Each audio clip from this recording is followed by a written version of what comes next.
We've officially made it to the best weekend of the year in the college football regular season. It is rivalry weekend in college football this week. Our full Week 14 preview live here on the PFF College Football Show. Max Chadwick alongside Dalton Wasserman with you guys, and we've got a dozen games to preview for you guys today. Some absolutely massive rivalries, Dalton, that also have some massive implications for the college football playoff and also conference championship weekend next week. Because again, no team in the Power Four has clinched a spot in conference title weekend. It'll all come down to this weekend to determine those 8 spots in those title games. Man, it's going to be fun. Suspense all around the country. Only one team in the entire FBS has clinched a spot in their conference title game, and that's James Madison in the Sun Belt. You're going to get suspense all the way from Thursday to Saturday. There's big games that we couldn't even fit in here because we have so many within the Power Four, but it's going to be suspenseful all the way through. Like you mentioned,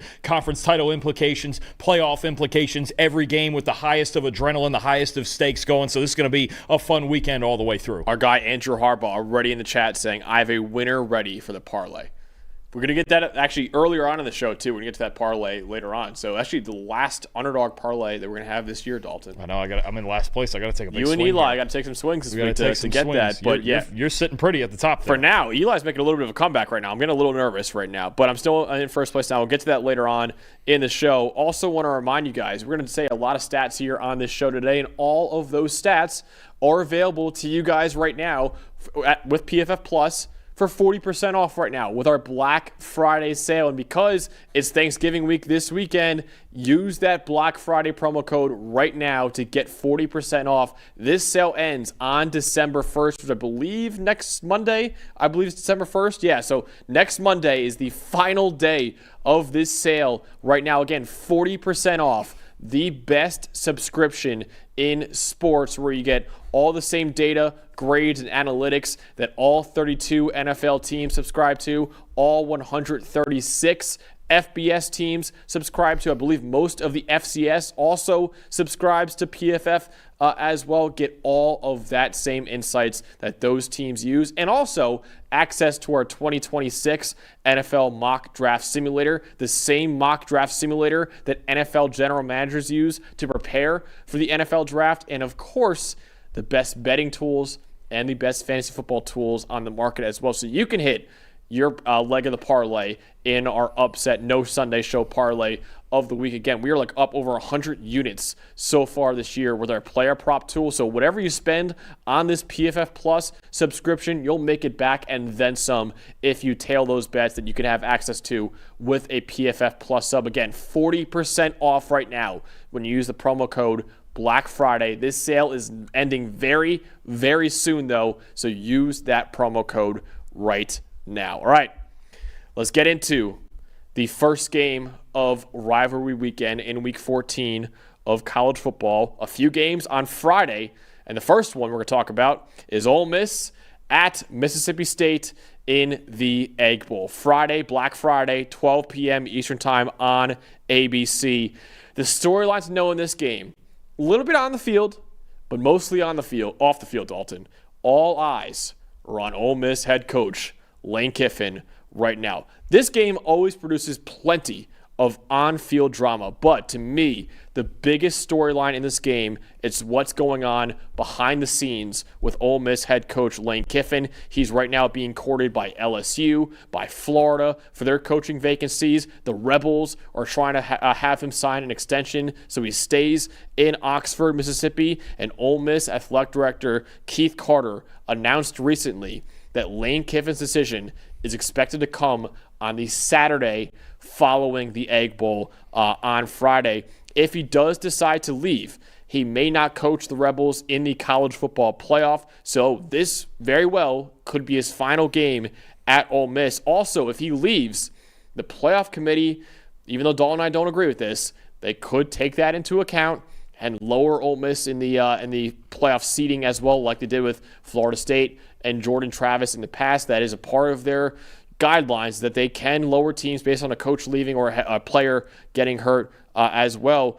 Now, on the field, A win for Ole Miss would be massive. It would pretty much ensure that they would host a first-round college football playoff game, and it also would keep Ole Miss alive for their first ever SEC title game appearance. I actually could not believe that when I read it. Ole Miss has never made an SEC championship game before. If they win this game, they would stay alive, but they would also need losses from Texas A&M on Black Friday and also a loss from Alabama on Saturday against Auburn in order to make it to Atlanta. And for the Bulldogs, not only can you play spoiler to Ole Miss, Dalton, Mississippi State also needs to win this game to make a bowl game as well. So some massive implications for both programs in this Egg Bowl. Massive implications, no shortage of drama. And you mentioned Ole Miss still likely locks in a playoff spot with a win. But if they lose and they're 10-2, they have, I don't want to call it a shaky resume, but I don't know that it's the best resume among two lost teams if they are 10-2. A loss to Mississippi State, obviously a loss to Georgia was a close game, but outside of the Oklahoma win, I don't think there's a whole lot here to hang their hat on. Tulane is ranked. That's big time. I guess that's their second biggest win there, but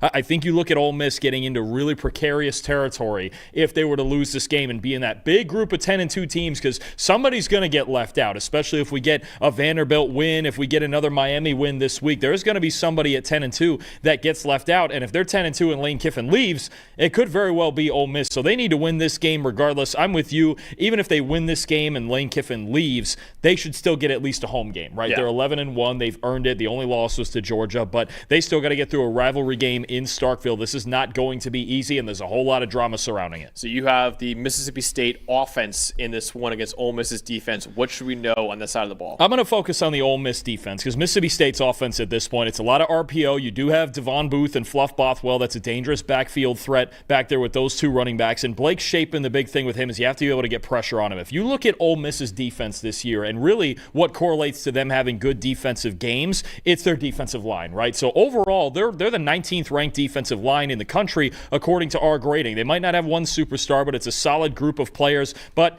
that leans more into the run defense side of it. 14th in run defense grade, which again is good to try to slow down Booth and Bothwell, but only 79th in pass rush grade. Here's the big thing. You can tell there's a big split with this. Ole Miss, in the 6 highest graded games from their defensive line, they allow just over 12 points a game. In their 5 worst games graded on the defensive line, when the trench battle gets to be a little bit of a struggle, they give up almost 30 points a game. So I think, to me, when you look at guys like Prince Will Uman-Mielen, when you look at, guys like Cam Franklin, Will Eccles, Suntaran Perkins, these guys have to step up front and win this battle in the trenches, especially, I think, that group of edge players, right? Mississippi State, decent on the interior, kind of shaky at offensive tackle. If they can get a rush off the edge and make Blake Shapen, who's got a 42 passing grade under pressure, make him make decisions under pressure, he's not going to run a whole lot, then I think you put yourself in a good situation. I think the spotlight for me is on Ole Miss's defensive line, and if they can win the trench battle here decisively. Yeah, I'm looking at Ole Miss's offense in this one, and really about Kawan Lacey, their star running back, against Mississippi State's run defense in this one. So Ole Miss's passing attack led by Trinidad Chambliss, and of course Lane Kiffin drawing up plays too. That should give Mississippi State plenty to deal with in this game. But if I'm Mississippi State, I am focusing on slowing down the star running back for Ole Miss, Kawan Lacey, first. Right now, Kawan Lacey transferred in from Missouri. He's been one of the best running backs in college football this year. He leads the Power 4 with 19 rushing touchdowns this year and 84 forced missed tackles. This guy maybe could be a Doak Walker Award finalist. He has 809 yards after contact. That's 4th among all running backs in the nation. And in his last game against Florida, he ran for 224 yards and 3 touchdowns. And Mississippi State has had a lot of issues slowing down opposing run games this year. They allow the 6th most yards per carry in the Power 4 at 5.6 yards per carry.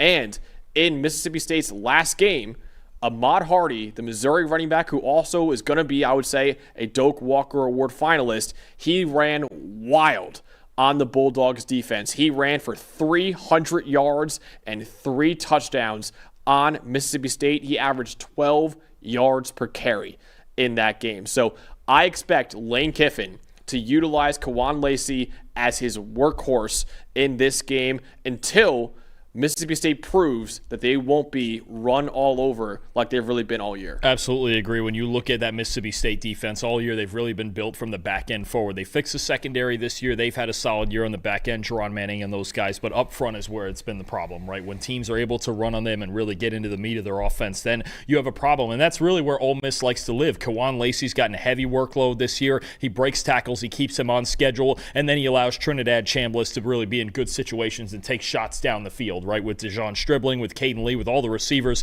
that they have. Winston Watkins has been really good for him as well, but it does start. Kawan Lacey is the engine of this offense. We saw it even going back to the Oklahoma win where he was a big difference maker. Now you look at this game and go, they have to run the football first. I think there's a big premium in this game on who gets to run in the football. Lacey as the workhorse for Ole Miss, or it's Booth and Bothwell, the tandem for Mississippi State. That could really decide this game. So ultimately, Dalton, who will win the Egg Bowl? Will Ole Miss pretty much clinch a first-round home playoff game, or will Mississippi State pull off the upset and clinch bowl eligibility? I think it's going to be the start of a wild and wacky weekend. I really do. I think this game in Starkville, with all the drama surrounding it, could really be more of a coin flip game than you think looking just at the records. This is one of those rivalries that it always gets a little bit weird. I'm going to take Ole Miss. I'm going to take it down to the wire, 31-30. I think we are going to see. I think it's the start of an absolute circus in college football this weekend. I think it's going to start right at Friday at noon. I think Chambliss comes up with just enough plays at the end to make it happen, but Ole Miss really needs their pass rush to come through for them, because Mississippi State, when they get in a rhythm,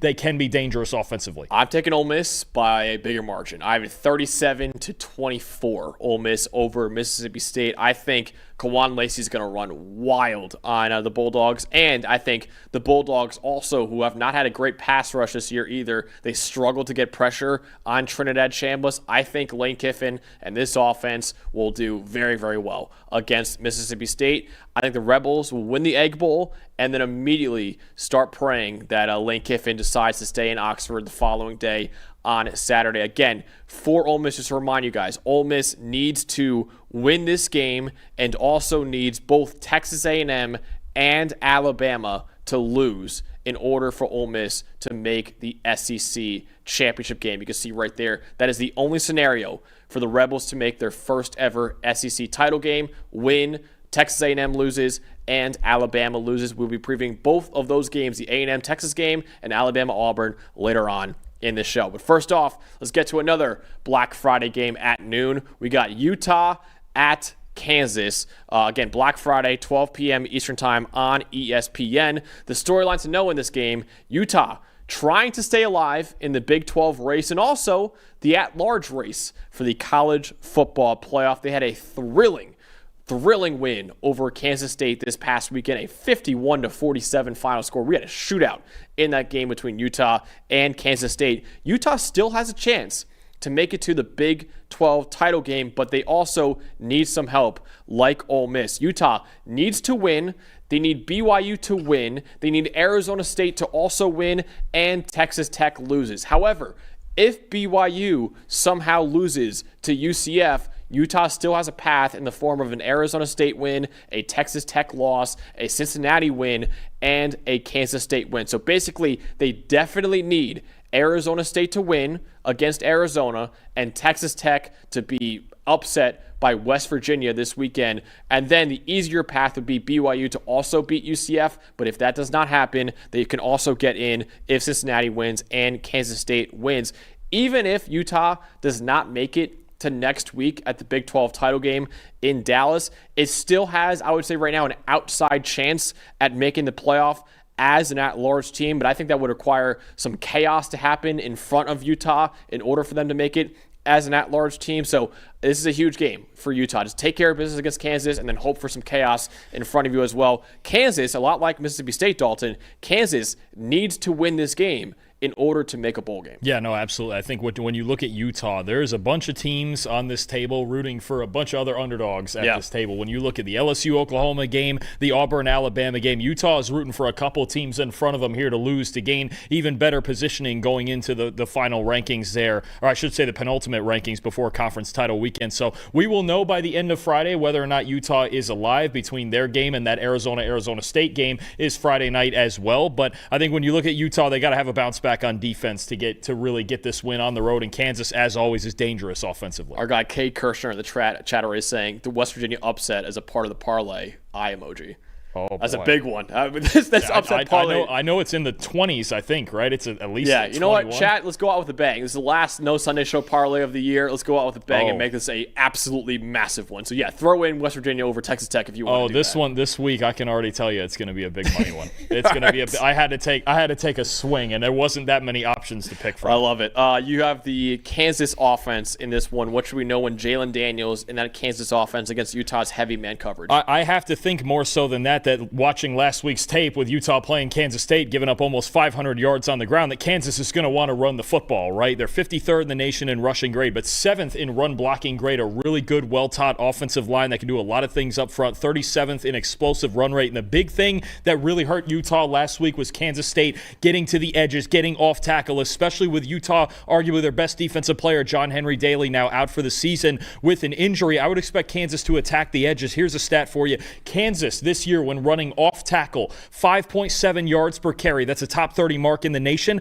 Utah, 5.8 yards per carry allowed on off-tackle runs. That's the 15th worst in the country. A lot of that obviously from last week, but when you really look at the 3 games where Utah has struggled, right? The losses to Texas Tech and BYU, and then the close win over Kansas State last week, they've given up a lot of rushing yards in those 3 games. They've had problems controlling the pace of the game. They're a team that wants to run and stop the run and force opponents into obvious passing situations. If they can do that in this game, maybe you force Jalen Daniels into mistakes, although you don't have your best pass rusher now in John Henry Daly, so you're relying on Logan Fano and those other guys up front to get the job done. But it starts with the run game. Utah's run defense has got to be better than it's been in their other big games this year. They were lucky to get out of last week alive. They gave up 47 points and almost 500 rushing yards. Daniel Highshaw, LaShawn Williams, even Jalen Daniels himself, if they can come out, if the Jayhawks can come out and run the football, maybe not at the level that Kansas State did last week, but at something near that, you're talking 250, 300 rushing yards like these other teams have been getting, then you're talking about a dangerous path here for Utah that they don't want to go down. Yeah, it was really unfortunate. John Henry Daly, who has been an outstanding pass rusher, I would say right now the best player on Utah's defense this year, he's now out for the season with a leg injury that he suffered against Kansas State. So hopefully he comes back strong next year. But yeah, it was pretty brutal end to his season and pretty brutal loss for Utah's defense as well. I have the same matchup on the other side of the ball. Utah's dynamic rushing attack against Kansas's run defense. Their run game at Utah is one of the most difficult to stop in all of college football because defenses just don't know who have the ball on any given play. 6 different Utah players have at least 200 rushing yards this year, and Utah leads the Power 4 with 3.2 yards before contact per attempt. Some of that has to do with their really talented offensive line, guys like Spencer Fano and Caleb Lomu. Both of them could be first-round picks at offensive tackle this year, but it also has to do with the defenses just are so confused every single play with who has the football on this Utah offense. Utah also has 6 or more offensive linemen on the field on about 45% of their plays this year. The next closest team is at 10%. So Utah, by far, runs 6 offensive linemen on the field more than any other team in college football. Almost half of Utah's plays this year come with 6 offensive linemen on the field. Over the last 2 wins for Utah, they have run for 699 yards against Baylor and Kansas State combined. So basically 350 rushing yards per game for Utah over the last 2 games. And Kansas, meanwhile, is only 113th in the country with 5.4 yards per carry allowed, and they're 114th in the country in yards before contact per carry allowed with 2 yards before contact per carry allowed this year. Again, Utah, the number 1 team in the country in terms of getting yards before contact per carry.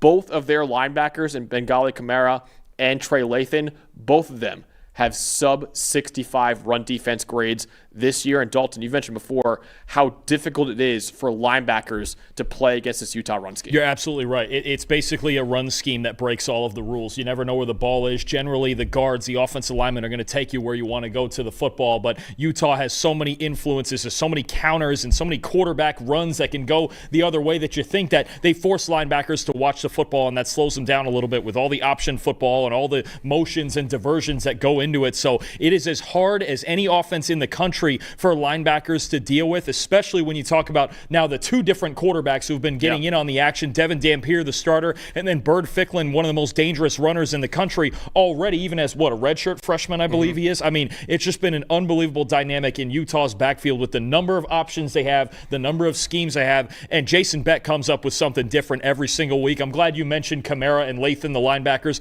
They are going to be in the spotlight, and they've struggled in other games. The Missouri game, the Cincinnati game, the Texas Tech game, teams that are able to run the ball on Kansas. The same way as I just talked about the other way, they really have a lot of success, and you get a lot of points on Kansas in the ground game. Yeah, like I said, both those guys have sub-65 run defense grades this year. Now you're going against maybe the most difficult run game to contain for linebackers in college football this year. Dalton, ultimately, will Utah keep their playoff hopes alive and also Big 12 championship hopes alive with a win over Kansas, or will Kansas make it to bowl eligibility? I think they do stay alive, but again, I think they're going to be biting their nails a little bit through the entire game because you got a desperate Kansas team that wants to make a bowl game. They do have a high-flying offense and a really good ground game that can threaten them, and I am worried about the loss of John Henry Daly. He was by far their best pass rusher, having an outstanding year this year, one of the national leaders in pressure. So when you look at that combination of things, I think we could get another shootout in this game, and Utah might have to win it in a similar fashion as they did last week. I have the Utes 42-35. You also have Jalen Daniels, who without that pass rush kind of has that almost Jameis Winston feel where he's going to let it rip no matter what, whether it's good or bad. Now, sometimes that can work against him and he can turn the ball over, but we know Jalen Daniels can make a lot of plays out there, especially in clean pockets when he has time. I'm going to take Utah, but I do think it's going to be dangerous on the road again here. So actually, I have Utah as well, but like the Ole Miss-Mississippi State Egg Bowl, I'm actually taking a little bit of a bigger margin here. I have Utah winning this game 38-24. I don't think Kansas is going to be able to contain this ground game for Utah. I think they're going to run wild just like they've done in the last two games, really the entire season for Utah. And I think Utah's defense will have some success in this game too. And I think Utah at least assures itself that it'll be in the conversation for an at-large spot in the college football playoff. Again, they probably need some chaos to happen in front of them in order to make it as an at-large team. And then also they would need some help in order to make the Big 12 title game, which would come the next day on Saturday. So they'll hopefully Utah is hoping to win this game, and then of course they'll turn their attention to the other games in the Big 12 and hope that they get some help in order to make it to their first ever Big 12 title game. All right, next up, another Friday game at 3:30 p.m. in Atlanta, but not at Georgia Tech because it's actually being played in Mercedes-Benz Stadium. We got Georgia against Georgia Tech in Dalton, a rivalry with one of the best names in college football, clean, old-fashioned hate. That's what this rivalry is known by for Georgia against Georgia Tech, and this is a game that not only is a heated rivalry game between both programs, it has some pretty big implications for both programs as well, even though it is a non-conference game, and both these teams are still alive to make their respective conference title games. Georgia and Georgia Tech both need help to do so. Georgia, they need, no matter what happens in this game, they need Texas A&M to lose to Texas. We'll preview that game next. And they need Alabama to lose to Auburn. So either Texas A&M or Alabama has to lose in order for Georgia to make it back to the SEC title game. The Yellow Jackets, simply enough, they need Virginia to lose and SMU to lose. That is the only way for Georgia Tech to make it to the ACC title game in Charlotte next week. But even so, even though, no matter what happens in this game, it's out of their control for how they make it to conference title weekend, this game still holds playoff implications for both programs. A Georgia win would pretty much guarantee that Georgia would at least host a first-round game in the playoff, if not get a first-round bye in the college football playoff. A win for Georgia Tech will put them at 10-2 on the year. I don't think they would get in as an at-large team at 10-2, but they would all of a sudden be launched into the conversation with the other 10-2 teams with a win over a top 5 team in Georgia Tech. And then also, if they do win this game and if they get help and make the ACC title game and win that game as well, it would pretty much guarantee that they would stay above either James Madison or whoever wins the American champion, the winner of the ACC title game will get in guaranteed if Georgia Tech, say, beats Georgia in this game as well. So this game still has playoff implications for both Georgia and Georgia Tech. Yeah, no, absolutely, right? And Texas A&M and Alabama both have tough road games that they have to deal with. So Georgia, I think when you look at especially them, if they win this ball game, they're sitting at number 4 this past week. I'd assume they're going to stay there. But especially if A&M loses, you talk about Georgia moving up to number 3. And if they're in the SEC title game, not only are they looking at, a potential home game that would be locked in, but also possibly a bye week through the first round anyway, getting in that top 4 if they were to win the SEC. So this is still a very big game for Georgia. And Georgia Tech, look, trying to get back on the horse after a tough loss to Pitt last week, want to find that momentum. Obviously, their ACC fate now is not in their hands, but they want to come out and play good football. And look, it was a great game between these two last year that Georgia barely won. We could get another really good one this year if Georgia Tech plays their best ball. Our guy Andrew Harbaugh in the chat, who is a Florida fan, by the way, said clean, old-fashioned hate also describes my feelings for Georgia as well. Yeah, I believe that. Yeah. It's a great rivalry. Also a great name for the rivalry as well. The Sure. World's largest outdoor cocktail party. Yeah, man, Georgia really just knows how to. And then what's the Auburn one? The Deep South's oldest rivalry, right? Yeah. That's some elite names, man. Georgia just makes things sound so dramatic. I love it. I love it. Clean, old-fashioned hate is one of the best names for a rivalry, I think, in college football. We have a lot of them that we'll get to today as well. Dalton, you have the Georgia Tech offense, which has had to carry this team this entire season, but they go against an elite Georgia defense. Similar vibe as we just had in the Utah game, where Georgia, it's a million ways to run to the edges, right? When you talk about running off tackle, whether it's with their quarterbacks, whether it's with the running backs, Malachi Hosley and Jamal Haynes, or if you have Malik Rutherford going on a jet sweep, or Jordan Allen on a jet sweep, Eric Rivers, whoever's flying all over the place, the entire idea of Georgia Tech's offense is they want to stress you out east and west. They did that to Georgia last year in that game, that 44-42 loss there for Georgia Tech. But they really stressed out the Bulldogs on the edges. This year, when you're talking about off-tackle runs or jet sweeps, I'm going to put them together. Yards before contact per carry is the big thing. They're not going to try to run between the tackles on Georgia. They're going to try to get to the outside. 7th in that category, yards before contact per carry, and 11th in total explosive runs on those two things, off tackle or jet sweeps. Now, Georgia has done a really good job containing teams on those concepts, getting off to the edges or to the jet sweeps. 5th in the nation in run defense grade, 2nd in explosive run rate allowed. That's going to be the big question. And the other big question for Georgia is, Max, it sounds likely that their star middle linebacker, C.J. Allen, is not going to play. So they're going to need some guys at linebacker to step up. Without Allen there, K.J. Bolden at safety as well. Their defensive backs have been in the top 5 in run defense grade this year. So it's going to be a group effort, especially without C.J. Allen, the star linebacker, and he was their highest graded run defender in this game last year. They're going to have to figure it out. I do think they have enough depth to be able to do that, but that's always the key with Georgia Tech is, again, just like Utah, they're going to have to watch the football because there's so much motion, there's so much influence happening up front that you have to find the football, take that extra beat. Kirby Smart even talked about it. It's just a completely different set of keys when you're playing against a team like this. But the biggest lesson here, you have to contain them from getting to the outside. If Georgia Tech gets out towards the numbers in the run game, out towards the sideline consistently, you have a big problem. Georgia Tech has to score points in this game, and I'll tell you why. Because Georgia Tech's defense has struggled to make stops overall this year, and especially in the last few weeks. So I'm going to that right now. It's just whether or not Georgia Tech can come up with any stops in this game. So they had some concerning underlying metrics in their first 8-0 start on the year, but those defensive issues were largely ignored because, of course, Georgia Tech was 8-0 on the season, but those defensive issues have shown up in a much more pronounced way over their last 3 games.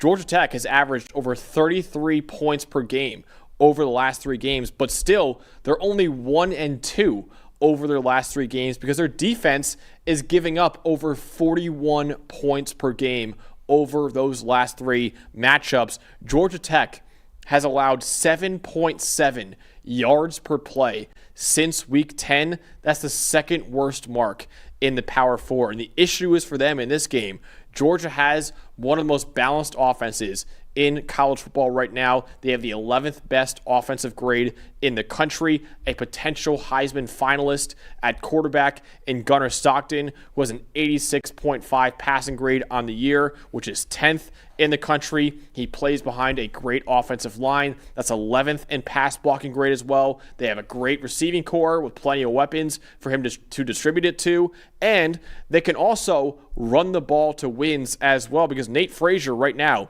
has an 89.3 rushing grade on the year. The only running back in the SEC with a higher rushing grade than Nate Frazier is, of course, Ahmad Hardy.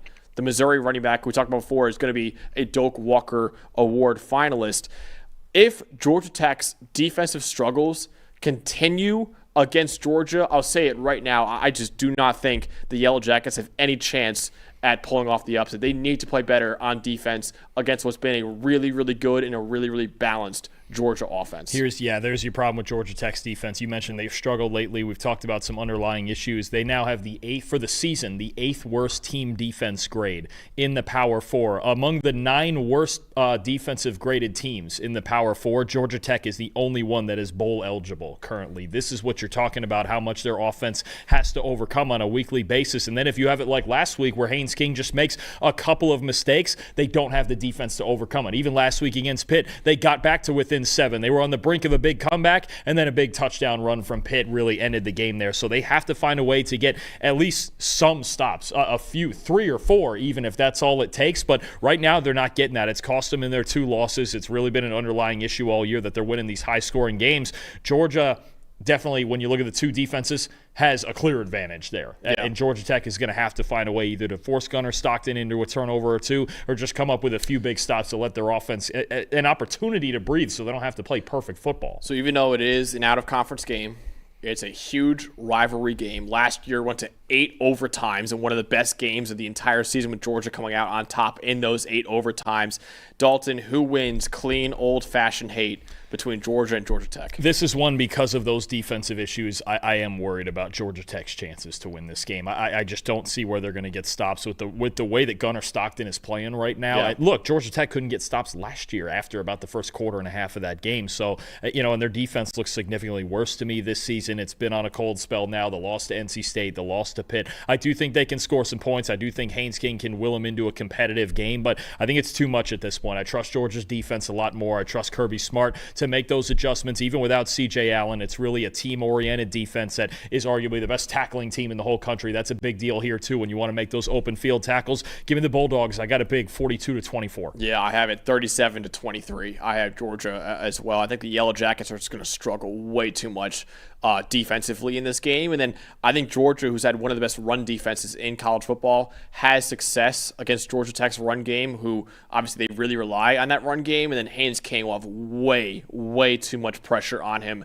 as a passer to win this ball game as well. I got Georgia winning 37-23. Georgia guarantees themselves at least a home game in the first round of the playoff, if not a first round bye. And Dalton, they're playing this game in Mercedes-Benz Stadium. They're hoping they could stay in Mercedes-Benz Stadium for the following week for the SEC championship game, but Georgia still would need a Texas A&M loss or an Alabama loss for that to happen. And Georgia Tech, even with a loss to Georgia, they are still alive for the ACC title game as long as both Virginia and SMU lose their respective games. One of the games that could send Georgia to the SEC title game is up next right here, Dalton. We got Texas A&M at Texas, again, on Black Friday at 7:30 p.m. Eastern Time on ABC, the Lone Star Showdown between Texas A&M and Texas, one of the best rivalries that we have in college football. This is a game with SEC title implications for Texas A&M and really Texas's last chance to even be in the at-large conversation. A&M is the last remaining unbeaten team in the SEC with an 11-0 record. A win for Texas A&M would send them to their first ever SEC championship game appearance. If they lose to Texas, they are still alive for an SEC title game appearance, but they would need both Ole Miss to lose in the Egg Bowl to Mississippi State and also Alabama to lose to Auburn as well. So before this game even kicks off, A&M will know whether or not they even have a chance of making it to the SEC title game with a loss. But again, a win is all they need to make it to their first ever SEC title game. If that doesn't happen, Dalton, if A&M misses out and they lose this game, A&M not only could miss that game, they could miss out on a first-round bye altogether. There is a chance that A&M falls all the way down to, say, number 5 or so in the playoff rankings. We'll see what happens later on. Texas, they can't make it to the SEC title game no matter what happens this weekend, and likely can't make it to the playoff with an 8-3 record. But I will say, if they beat an undefeated top 3 team in the country in Texas A&M, they have some other really good wins this year, obviously, too, over Vanderbilt and over Oklahoma. There is a chance, if chaos happens, that Texas gets in at 9-3. Again, I don't think it's likely, but if they beat Texas A&M, Texas would at least be included in the conversation for an at-large spot in the playoff. Might have a pulse, but you need a lot of chaos. You would need, you're talking about Alabama, you're talking about maybe Oklahoma, you're talking about Utah, BYU. You're going to need some teams to lose in there before Texas can sneak back into really most likely what would have to be into the top 10 when you look at the ACC and then that group of 5 spot that you're looking at stealing that 11 and 12 spot there. So do I think Texas would jump into the top 10 with 3 losses? Probably not, but you mentioned it. It's rivalry week. It's the last week of the regular season. Things could get chaotic with all these games that are happening. So it would start, I think you would almost argue it could start with that first game right there with that Ole Miss game. If Ole Miss were to lose 10-2, not the best resume in the world, Lane Kiffin, you never know for the chaos. But either way, Texas at home against their hated rival, they're going to want to come out and play well in this. And also, I would say right now, of any 3-loss team in the country, Texas has the best chance of making the playoff because their resume at 3 losses, I would say, is still the best in the country. As far as any 3-loss team. As far as an at-large, absolutely. They're probably the only one that would even have anything close to a pulse of doing that. Yes. So you have the Texas A&M offense with a potential Heisman finalist at quarterback in Marcel Reed against one of the best defenses in college football. What should we know in that matchup? Look, you're going to see a high-flying matchup, and this looked Texas A&M. The difference between this year's team and last year's team, to me, has been the development of their passing game. Now, Marcel Reed at times been a little bit shaky, right? I think especially in obvious drop-back scenarios hasn't been the best, all the time, but especially in the play-action game and his ability to rely on these receivers, Mario Craver, Casey Concepcion, and even Ashton Bethel-Roman, who's been really getting in there as a third option, a really good third option for them. It gets interesting when you talk about against this Texas secondary that has kind of struggled lately, Max, since week 9. They're 116th in the country in coverage grade. They've given up at least 31 points in 4 straight games. Now you're playing a team that's 14th in the country in receiving grade. You got to prevent yards after catch.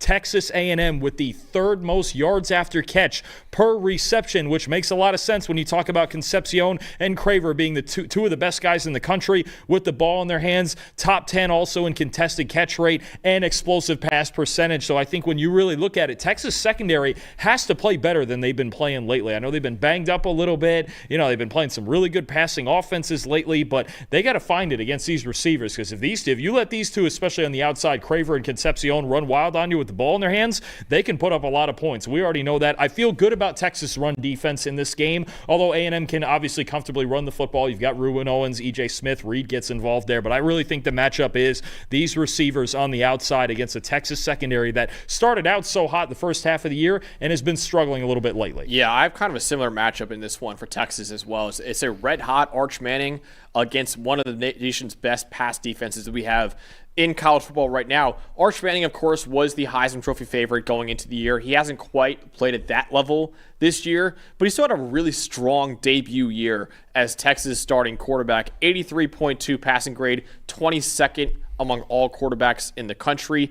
88.7 passing grade since week 9 is tied for 6th among all quarterbacks in the country. So he's really been playing really good football over the last few weeks of the year, and he's really good from a clean pocket as well. A 91.1 PFF grade when kept clean. The problem for him, though, is that the Aggies have one of the best pass rushes in the sport, the 10th best pass rush grade in America, 11th best pressure rate in America at about 39% this year. The star of that unit is edge rusher Cassius Howell, who right now looks like a first-round pick in the 2026 NFL Draft. He is tied for 2nd in the nation with 12 sacks this year. Considering Texas is only 69th in the country and pass blocking grade, that could be a mismatch in this game. And also, the Aggies are 28th in coverage grade too, so really good secondary for Texas A&M.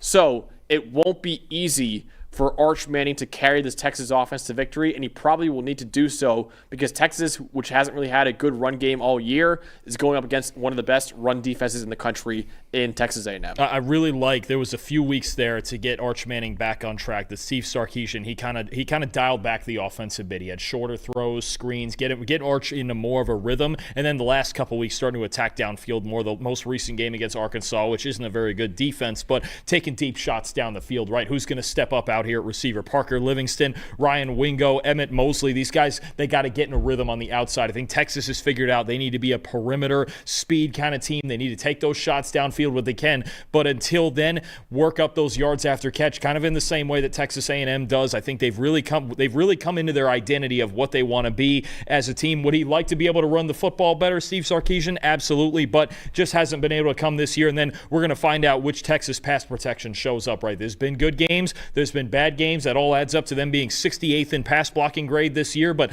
this is a dynamite group you're going against. When you talk about Cassius Howell and Deion Hayes in this defensive line, they've got a real task in front of them blocking those guys. If they can, and if Manning can continue to play in the rhythm that he's been playing, they've got a shot to win this game. So, in the Lone Star Showdown, Dalton, will Texas A&M clinch their first SEC title game appearance in program history, or will Texas pull it off and also stay in the conversation at least for an at-large playoff spot? This is a hard one.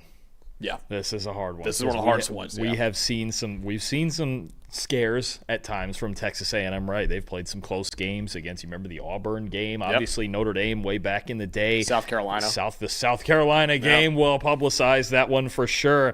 This is a hard one. I think both teams are Texas is obviously extremely talented, right? They still have the defense.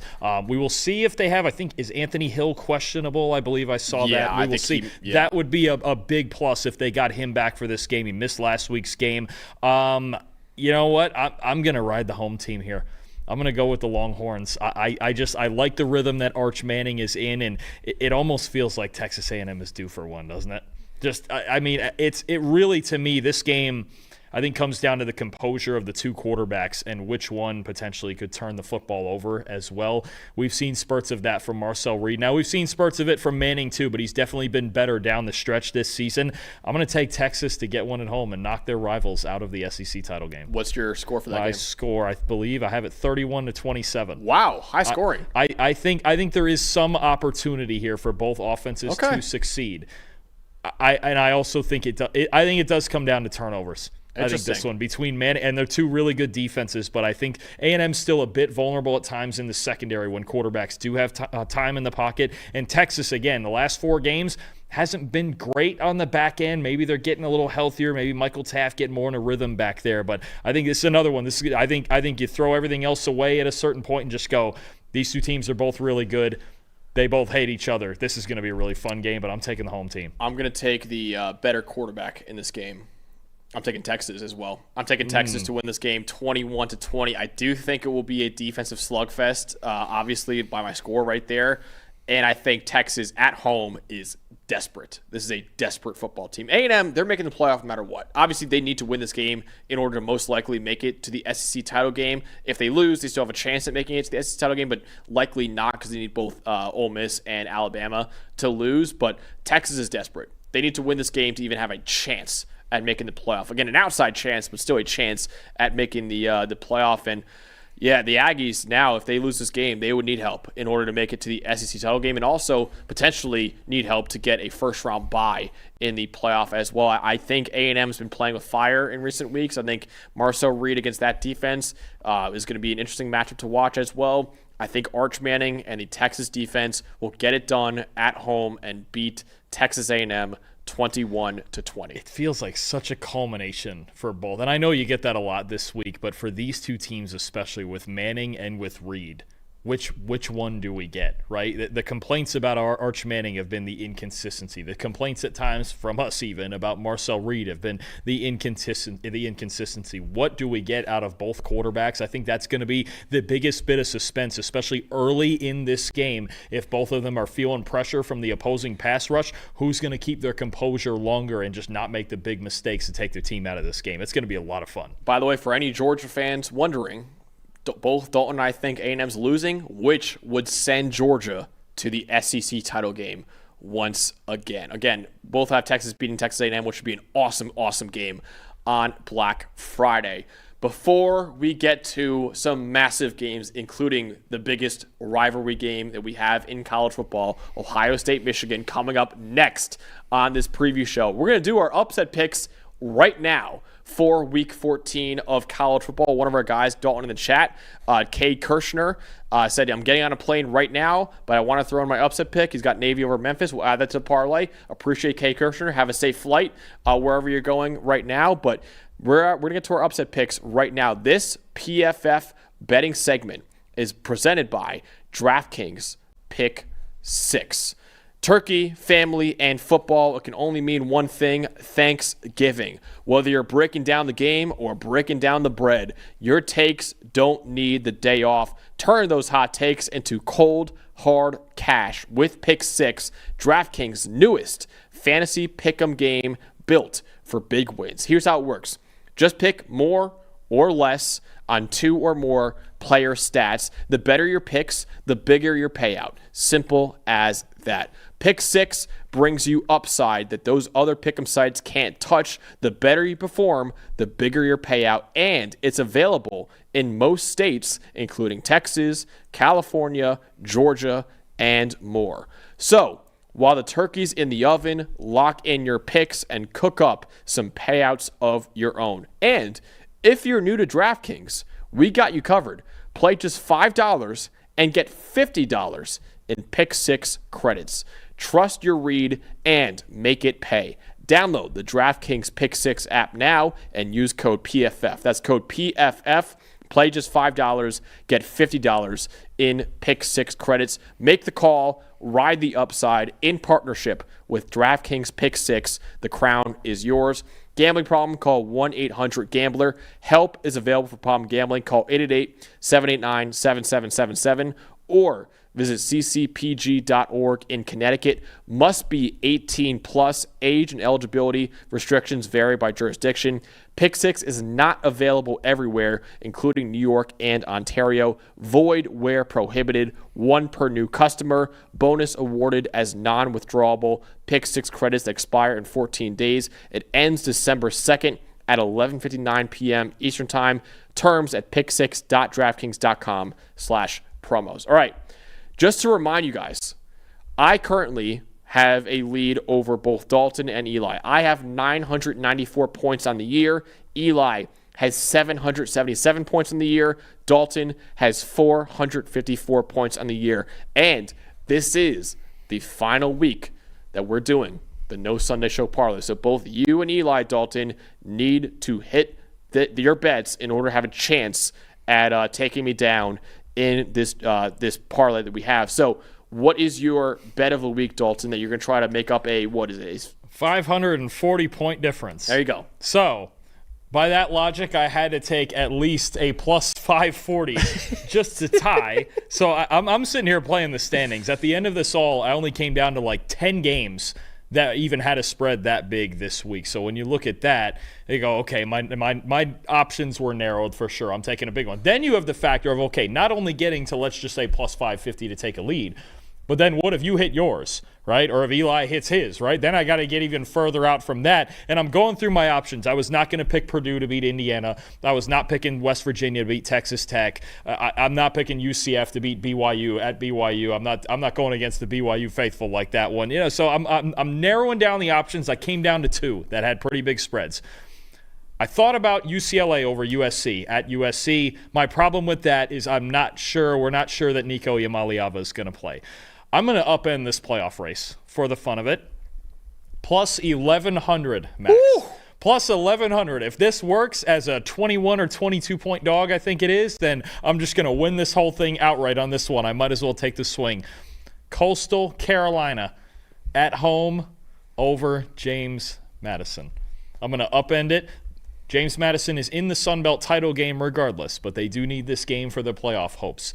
A little bit shaky a few weeks ago at Marshall. Really shaky last week against Washington State. Coastal Carolina is 4-1 at home. Their defense plays a lot better at home. I have no other real quantitative analysis for that other than Coastal.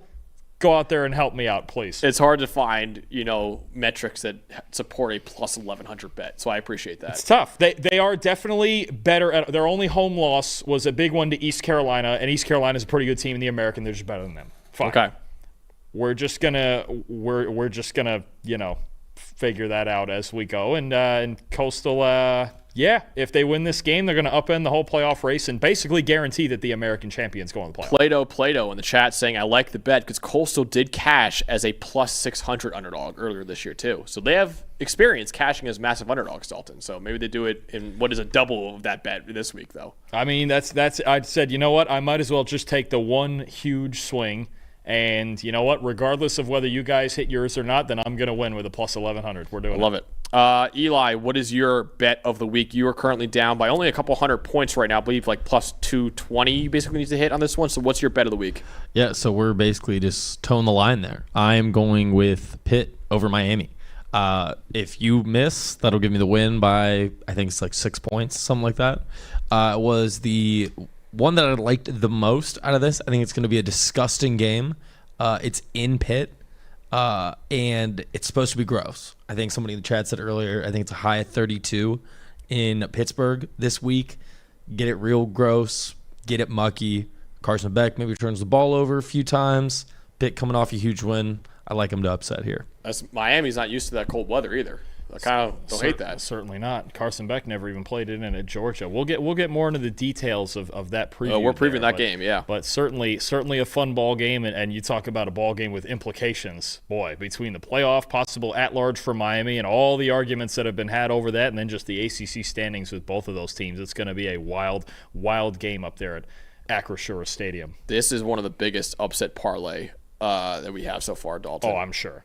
We have 11 picks so far. We'll get to what that parlay is going to be in a second, but I'll get to mine real quick. I am taking, in what is a huge, huge game for the Sun Belt Conference, I got Troy, which is now plus 205, and unfortunately moved down a little bit over Southern Miss. This game decides who goes to the Sun Belt title game to take on James Madison. Southern Miss, I believe, has lost their last 2 games so far this year. Troy, I think right now is a better team than Southern Miss. I know they're going on the road in this game, but it's a huge game. Southern Miss is a little bit cold right now. I like what Troy's been doing in this one as well. So I got Troy plus 205 over Southern Miss, and Troy would move on to play James Madison then in the Sun Belt Championship game. Going on the road. Charles Huff had his Marshall team in this same scenario last year where it was a win and in to win the Sun Belt East, and then they won the conference last year. So it'll be funny to see if he can do that again with this Southern Miss team. Did they win 1 game last year? Is that right? I believe so, and he turned this pro, brought all those guys over with him from Marshall, Braylon Braxton, Josh Moten, all those guys. But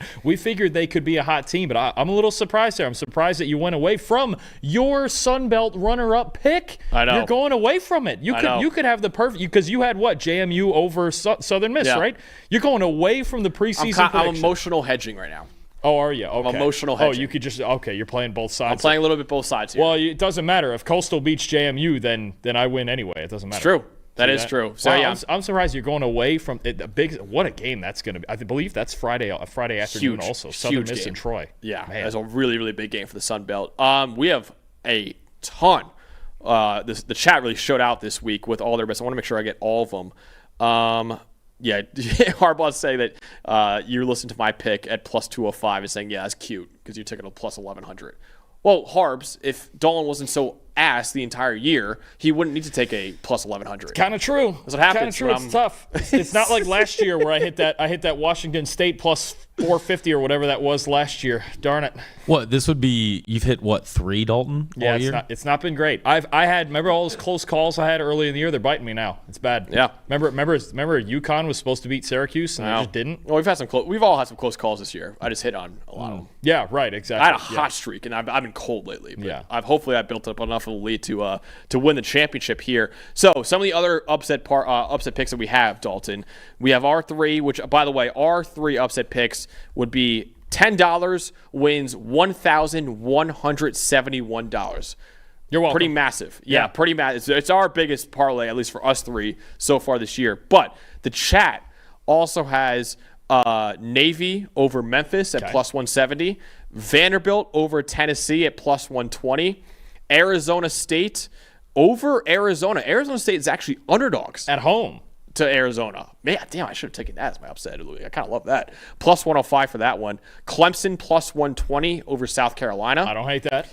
Houston over Baylor plus 120. Wow, Houston underdogs now. Yeah. They can really run the ball, too. I don't hate that one. Yeah, UAB over Tulsa at plus 250. Okay. The next game we're talking about, Michigan over Ohio State, plus 310. Somebody was going to get that in there for sure. And then this one you're going to love. Someone took FAU over East Carolina at plus 210. Tell you what, I think we only lost by 3 to UConn last week.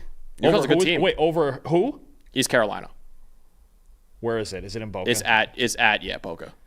I don't hate that. East Carolina, that was a demoralizing loss last week that they got. That was against UTSA, I believe it was. Maybe they're feeling the emotional low a little bit there. FAU played UConn. That was a good game they played last week against UConn, and UConn's really good. Yeah. By the way, good shout out in the chat from James Shine saying, does PFF still have Green Line? Because, yes, we do. We actually should mention that more often. We do have Green Line that actually gives you our favorite bets in both college football and the NFL, not just player prop bets. We actually have our favorite game picks as well, whether it be over-under, the spread, or the money lines as well. I actually use that tool a lot to help me kind of determine which are the best bets of the week and why I built up this lead so far this year. So, yeah, PFF Green Line, again, it's available at pff.com with a PFF Plus subscription. Again, 40% off right now, as well as under the best bets tab, I believe, in the betting tab on pff.com. So go check that out for the best bets of the week as well. But that 11-pick parlay, you can only bet 81 cents on it because of how massive a parlay it is. Well, worth it. Yeah. 81 cents wins $248,000 and $248,722 for Deal. 81 cents. That's pretty good.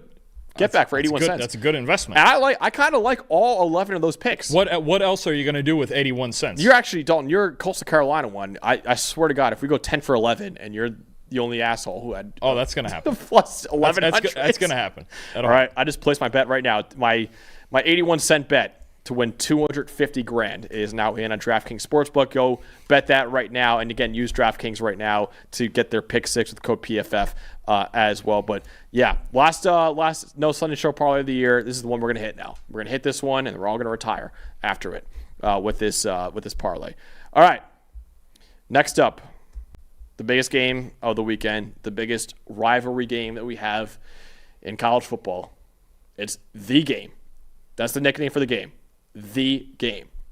Ohio State at Michigan, 12 p.m. Eastern Time on Fox. Can Ohio State finally get the monkey off of its back in this one? Ohio State won its first national title in a decade last year, but pretty much every Buckeye fan still wouldn't say that last year was a complete success. It's probably the only fan base in the country that could win a national title and still say, yeah, not a perfect season, though, for us, because they, again, lost to their arch rival against Michigan for a 4th consecutive season, despite entering that game as 20.5-point favorites. The Buckeyes right now look like, once again, the favorite to win the national title this year, but they still need to get over the hurdle that is taking down the Wolverines. This game is in Ann Arbor as well. A win for Ohio State will send the Buckeyes to the Big Ten championship game. If they lose to Michigan, they could still make it to Indy, but that would require Oregon to lose to Washington and also Indiana to lose to Purdue and what would be probably the biggest upset of the entire season. The Wolverines, they are still alive as well for the Big Ten title race. They have to win, and they need either Oregon to lose to Washington or Indiana to lose to Purdue. And Dalton, if both those happen somehow, and Michigan beats Ohio State, we get Michigan against Ohio State in back-to-back weeks in the Big Ten title game, which would be absolutely ludicrous. Even so, even if Oregon or Indiana wins their games, which is very, very likely, Michigan, a win over Ohio State, could also launch the Wolverines into an at-large playoff spot because they would have a 10-2 record on the year and a victory over the number one team in the country on their resume as well. Yeah, no, this is it doesn't get any bigger than this because you really look at Ohio State being the number one team in the country, and there's a lot of people saying, oh, they haven't been tested, they're not proven this and that, and I go, well, what more do you want from them than to dominate every opponent on their schedule? But you look at Michigan and the opportunity here, whether they make the Big Ten title game or not, and look, that Oregon game at Washington is not a freebie, it's why we're going to preview it, right? But you look at Michigan, I'm very curious to see where they come out tonight in these rankings, right? Could they be as high as they're already at number 15. That's in the AP. Hang on.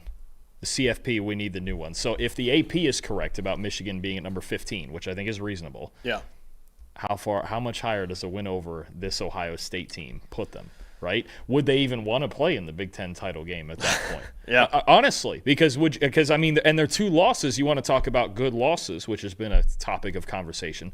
The two losses are USC and Oklahoma, two pretty darn good teams, right? And you're talking about a team that will have just beaten Ohio State and all the momentum from that, and then you have a whole bit of – they're still the biggest wrench to me that could be thrown into – the college football playoff, them and maybe Vanderbilt later on when we talk about that. But I think the opportunity in front of them is big time. They get the game at home in Ohio State. Well, now we get to find out how much composure your redshirt freshman quarterback Julian Sayin has in his first matchup with Michigan. This is going to be fun, Max. It's always fun, but this is going to be even more fun than usual with the stakes at hand. I cannot wait for this game on Saturday. It's always one of the biggest games of the year, no matter how good Ohio State or Michigan is, but it's always awesome when both these programs have a lot to play for and both these programs have a ton to play for in this game. Dalton, you have the Ohio State offense that has a Heisman hopeful quarterback in Julian Sayin, the best receiving core in the country with Jeremiah Smith and Carnell Tate, both hopefully healthy for this game. But you want to talk more about this new run game that's been so good for the Buckeyes recently. For sure. I think when you look just surface level at this matchup, your eyes are going to be drawn to Julian Sayin and Jeremiah Smith and Carnell Tate. And they've been banged up. They didn't play last week. I think that was probably a little bit intentional, knowing, hey, we could probably take Jeremiah, by the way, he went on the Caleb Downs and Josh Downs podcast, which is a great podcast, by the way, go listen to it. He did go on the podcast and say, I'm banged up, but I should be playing this week. So I would expect Jeremiah Smith at least to be out there. And I think Carnell Tate might be out there too. We'll see. It's the Michigan game. Yeah. They're going to play. They had a good feeling they could beat Rutgers even without those two guys. But that, I think, is part of the story here, right? It's, there's a lot of this game that is going to come down to Julian Sayin versus Wink Martindale in obvious passing situations. Julian Sayin, the highest graded passer in the country against the blitz, and all of that is going to matter. But one thing that for a long time this year that I was curious about, especially when it came to this matchup, is Ohio State balanced enough? Are they balanced enough, right? Because you don't just want to walk into the big house against Wink Martindale and all the talent on this defense and throw the ball every single play. Well, I think Ohio State, I think Brian Hartline and Ryan Day, they knew this going into their bye week a few weeks ago, going, you know what? We need some semblance of balance. Last year, why were they so good? They had so much balance with two NFL running backs plus the best receiving core in the country. This year, trying to find it. Lately, they have handed the ball, they've handed this backfield for the most part to the true freshman, aptly named Bo Jackson. You also still have James Peoples complimenting there. You have C.J. Donaldson as a short yardage back. You're getting this trio of running backs going. And over the last 4 weeks, Ohio State, 8th in the nation in rushing grade, 5th in run blocking grade, 10th in yards after contact per carry, and 5th in explosive run rate. This is working. To be honest, I almost want to say that these receiver injuries, they're not major. Guys banged up, missing a game here and there. Both of them out last week against Rutgers. And yes, Rutgers is a terrible defense. But any team down their top 2 receivers, you got to work through it a little bit. They've been doing it running the football. The offensive line has been outstanding. The group of tight ends, especially Max Clare and Will Kaczmarek, they've been outstanding blockers this year, leading through the hole for these backs to get through. I think this is going to be a big storyline in this game. Now, Michigan is not UCLA or Rutgers or any of these other teams, that are not quite on that level that Ohio State's been playing. Michigan is 12th in the nation in run defense grade. You got guys like Jayshon Barham off the edge who've been outstanding off the in run defense off the edge. Derek Moore is great. Rayshawn Benny on the inside. Ernest Hausman at linebacker. This is a legitimately elite run defense. If Ohio State can come out and play with balance in this game, I feel a lot better about their chances to go in and win it than I did a month and a half ago, where I was still kind of thinking, love this team. They might be the best team in the country.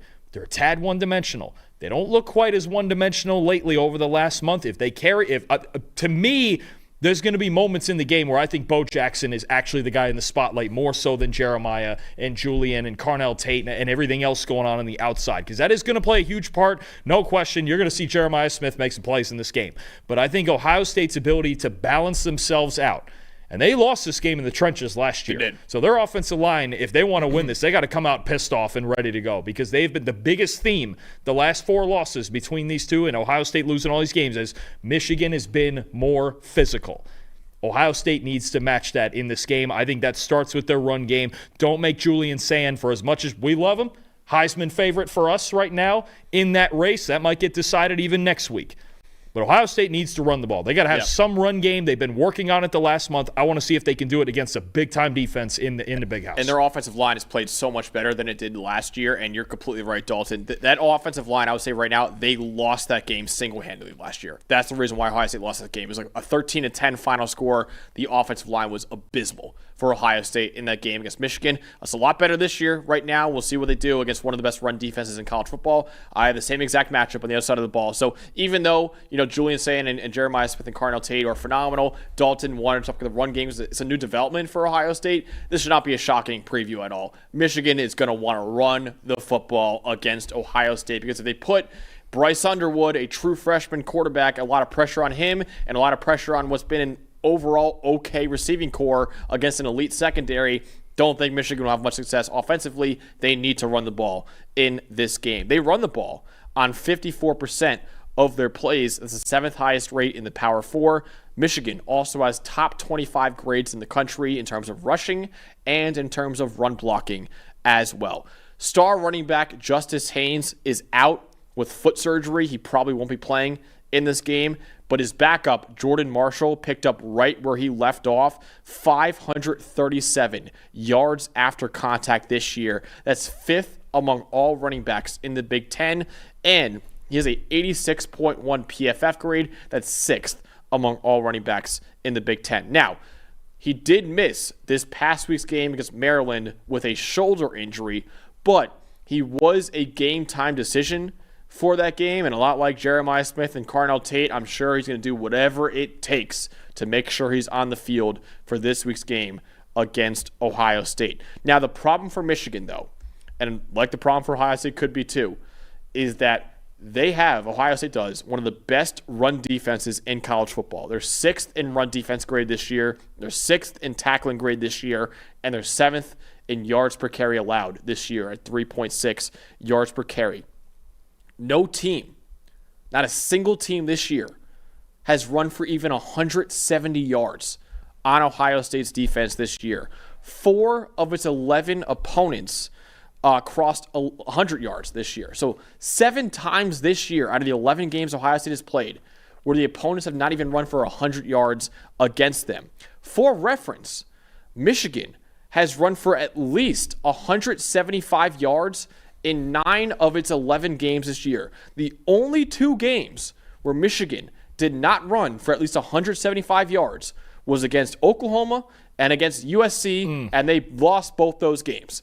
So you're looking at this right now saying, okay, if we can't run for at least 200 yards in this game for Michigan, I think Ohio State's defense has a big time advantage. Expect Ohio State to stack the box in this game and dare a true freshman quarterback, a very talented one, but still a true freshman quarterback in Bryce Underwood and his average receiving core to win this game against that secondary. Yeah, no, and I think another big element, you mentioned Haynes being out. There are questions as to whether the tight end Max Bredesen, who is their highest graded run blocker this year, there's questions about whether or not he's going to play in this game as well. And I think the idea is the same. I talked about it with Julian Sand versus Wink Martindale. You do not want to overexpose a true even a one as good as Bryce Underwood. You don't want to overexpose a true freshman quarterback to everything Matt Patricia can throw at you on the back end of this defense in coverage, especially messing with his eyes, rotating coverages. Who knows where Caleb Downs is going to be on any given play, but you mentioned it with the run game. You've got big Caden McDonald on the inside,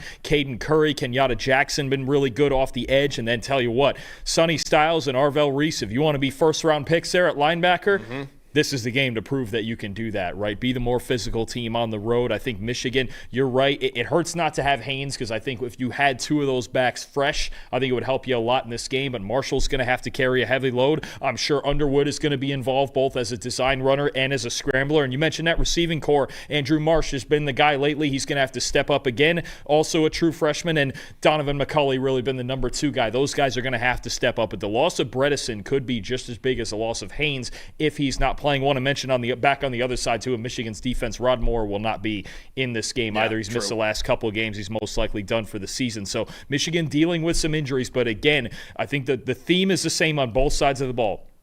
Be the more physical team and do not overexpose your freshman quarterback to an NFL, basically an NFL defensive coordinator here and all the exotic things they can do to you. Yeah, basically 2 freshman quarterbacks, like a redshirt freshman in Julian Sayin and a true freshman in Bryce Underwood. He has a great point on the injuries for Michigan too. And again, Jordan Marshall did miss this past game against Maryland, but I do expect that he probably will do whatever it takes to make sure he's on the field for Michigan. If he's not out there for the Wolverines, I really struggle to see how Michigan's going to be able to win this game. Ultimately, Dalton, will Michigan beat Ohio State for a 5th year in a row and launch themselves into a potential at-large playoff spot, or will Ohio State get the monkey off their back and take down the Wolverines? I do think this game's going to be very close. I did not like when that line opened at 12 and a half. Yeah. I don't even like it now at 10. If I'm taking the points, I'm taking Michigan. I think defense is going to be the theme in this game. I think both quarterbacks are going to be challenged to make tight window throws. That being said,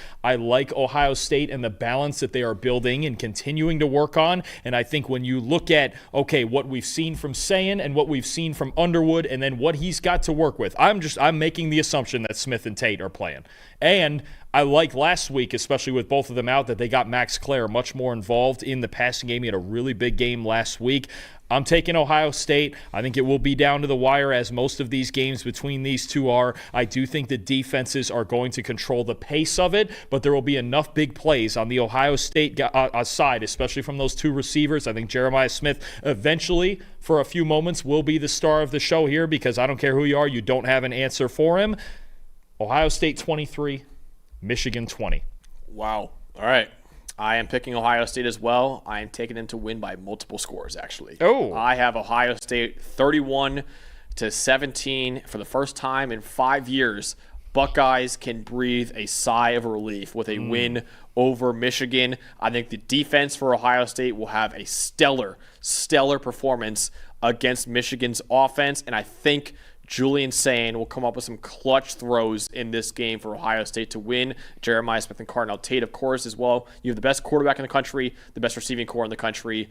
I think they'll make some plays in this one against Michigan, even if the run game isn't as successful as it's been over the last month or so for Ohio State. Ohio State clinches a trip to Indianapolis to play in the Big Ten title game. And also, an Ohio State win would also clinch a trip for Indiana to go to the Big Ten title game as well, no matter what happens in that Indiana against Purdue game on Friday. Michigan, their playoff hopes will die at the hands of their arch rival in this one too. So the first time in 5 years, we think Ohio State will take down Michigan. I don't like your score. We'll see. I don't. If I was taking the points, especially a flat 10 right there, I'm taking Michigan. We'll see. A lot of people in the chat are taking Ohio State to win big. Now, I think a lot of them are Ohio State fans. to be fair. Well, we all took Ohio State to win big last year, didn't we? I mean, even the books did at 20.5, right? It was the biggest upset in the history of this rivalry. I don't. That's the one thing especially in the big house, I do not like it at double-digit spread. I don't like picking them to win by 14. I think that's very dangerous. I think it's a statement game for Ohio State. I think they'll finally get it off their back. If they go out and win this game by 14 plus, it's going to be hard to see them not winning the whole thing. Yep. That's the way that I would put that. And I would agree with that. So I think I'm saying, man, I think this is the year. I'm going to be proven wrong, I bet. Obviously at the end of the year, as we've done every single year, but I think this is the year where Ryan Day finally gets it done over Michigan, and they roll into the Big Ten title game with a win over Michigan. But we'll see. Biggest game of the weekend. Can't wait for that one. Another huge game at noon on ABC. We got Miami at Pitt. And the storyline to know is that both teams are still alive in this game, in this ACC race right now. There are 6 teams that can make the ACC championship game. Miami and Pitt are 2 of those 6 teams. They both need help in order to make it to Charlotte, but they both need to win this game in order to even have a chance at making it to Charlotte. Pittsburgh needs to win this game and also needs either Virginia or SMU to lose. That's how Pitt can make it to the ACC title game. The Hurricanes, they have a lot of complicated scenarios right there. I'm not going to read it all for you guys right there. If you're a Miami fan or whoever, you want to screenshot it and read it, you can do so. The simplest route for Miami includes an SMU win, a Duke loss, and a Virginia loss. Basically, you need 2 of those 3 to lose, and then maybe some other things to happen as well in order for that to happen too. But Miami is complicated, but there are plenty of scenarios where they can still make it to the ACC title game. Miami also has a chance at an at-large spot with a 10-2 record right now. So a win over Pittsburgh, by the way, a team that Notre Dame also beat at Pittsburgh, is still critical for Miami. Even if they can't make it to the ACC title game, Miami is still alive for an at-large spot, and I would not put it past the committee, Dalton, to have Miami close enough to Notre Dame where that head-to-head game matters, and they might jump Notre Dame in the rankings. I'm not saying it's likely. I'm saying it is possible right now. And if you destroy Pitt like Notre Dame destroyed Pitt, that would really help Miami as well. So this is a big game for Miami as well, not only to stay alive in the ACC title race to clinch a spot, an automatic spot in the playoff, but also to stay alive in the at-large race as well. They're another one. They are rooting for Kansas to beat Utah. They're rooting for Auburn to beat Alabama. They're rooting for LSU to beat Oklahoma. I do think they'll be over Utah, even if they both win. I think they're going to jump them. Well, we'd have to find that. We'll find out tonight. Yeah. We'll find that out tonight. They could be over them. So there was some talk about, Miami took care of business, and Utah got away with one against Kansas State, albeit they put up 50 points in that game. But there's a lot of debate going around right now about Miami-Utah, about Miami-Notre Dame. Pretty much, this is really the hottest hot-button topic right now of this playoff race is what do you do with Miami? And I've heard this sentiment also, and I agree with it. Miami does not have a bad loss on their resume either. Louisville's a good football team. SMU's a really good football team. It's a tough one, but either way, first things first. Got to go up to Pitt and win a tough ball game. This is not going to be cold weather, easy. snow. Harbaugh.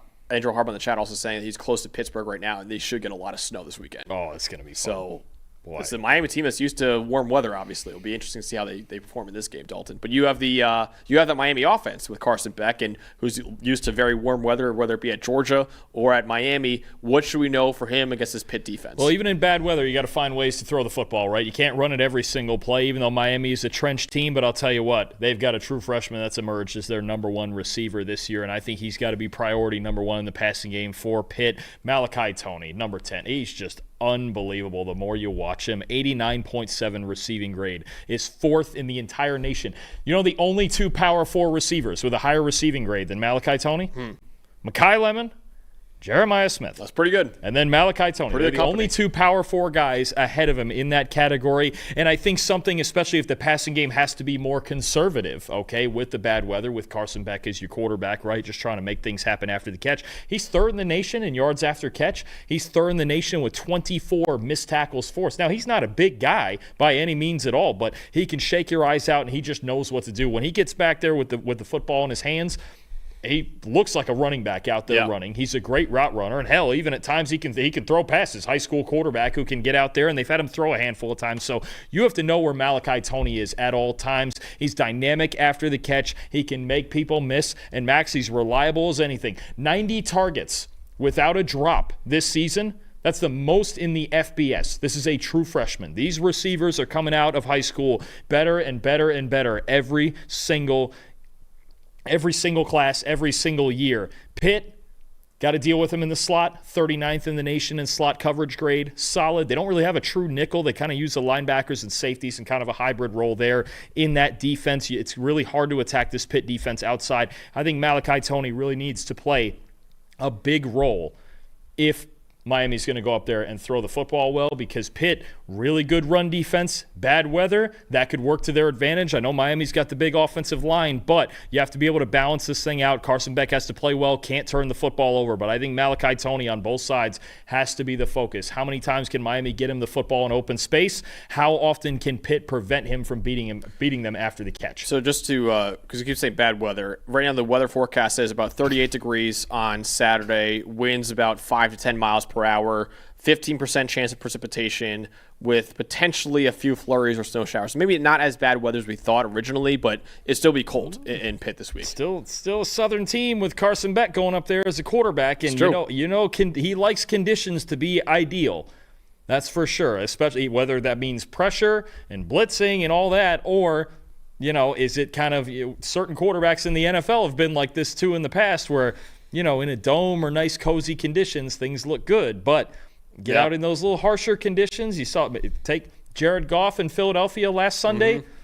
Is that going to be a thing with Carson Beck? It's another point of evaluation for him, but he's going to have to go there and weather at least something there and figure out how to get through it. I like that. I have the Pittsburgh offense, and as is pretty much any matchup against Miami, it's about the offensive line against the defensive line, really. Miami has the third highest graded defense in college football behind Texas Tech and Indiana, largely because of how good its defensive line is. The Hurricanes have the only defensive line in America that has 90-plus grades in pass rushing and in run defense this year. Not even Texas Tech has 90-plus grades in both metrics. Miami only allows 1 yard before contact per carry, which is 9th in the country, and they're 3rd in the country with a 42% pressure rate this year. Edge rusher Reuben Bain Jr. could be the number 1 overall pick in the 2026 NFL Draft, and he leads all FBS edge rushers this year with a 93.1 PFF grade, and his teammate, Akeem Mesidor, is not far behind because he's 5th among all FBS edge rushers this year with a 92 PFF grade. Pittsburgh's offensive line has been about average this year. There is 66th in the country with a 67.1 grade as a unit. They are going to have to step up in this game, though, to allow guys like Jakiri and Turner, who just had a big game against Georgia Tech, the true freshman running back, Desmond Reed, who hopefully will be back from his injury this week, too, against Miami. Reed missed last week's game with an ankle injury. Turner had 200 rushing yards against Georgia Tech in that win. And also, it's worth mentioning, true freshman quarterback Mason Heinschel is 140th in the nation with a 34.3 passing grade under pressure. So Pitt needs this offensive line to perform at least at an average level in this game to open up holes for their very, very talented running backs and also to keep their true freshman quarterback clean, because Mason Heinschel is far, far better from a clean pocket than he is when he's under pressure. And part of this responsibility is going to be on Heinschel. And there's been even a lot of talk, I've seen on social media lately about what does average time to throw mean when evaluating quarterbacks. It's a stylistic thing. It's not necessarily, hey, this guy's got a high average time to throw, he's bad. That's not true. No. There are high average time to throw quarterbacks that are very good, right? And that's just their style. They're going to hold the ball a little longer. They're good athletes. They can improvise a bit. That's fine.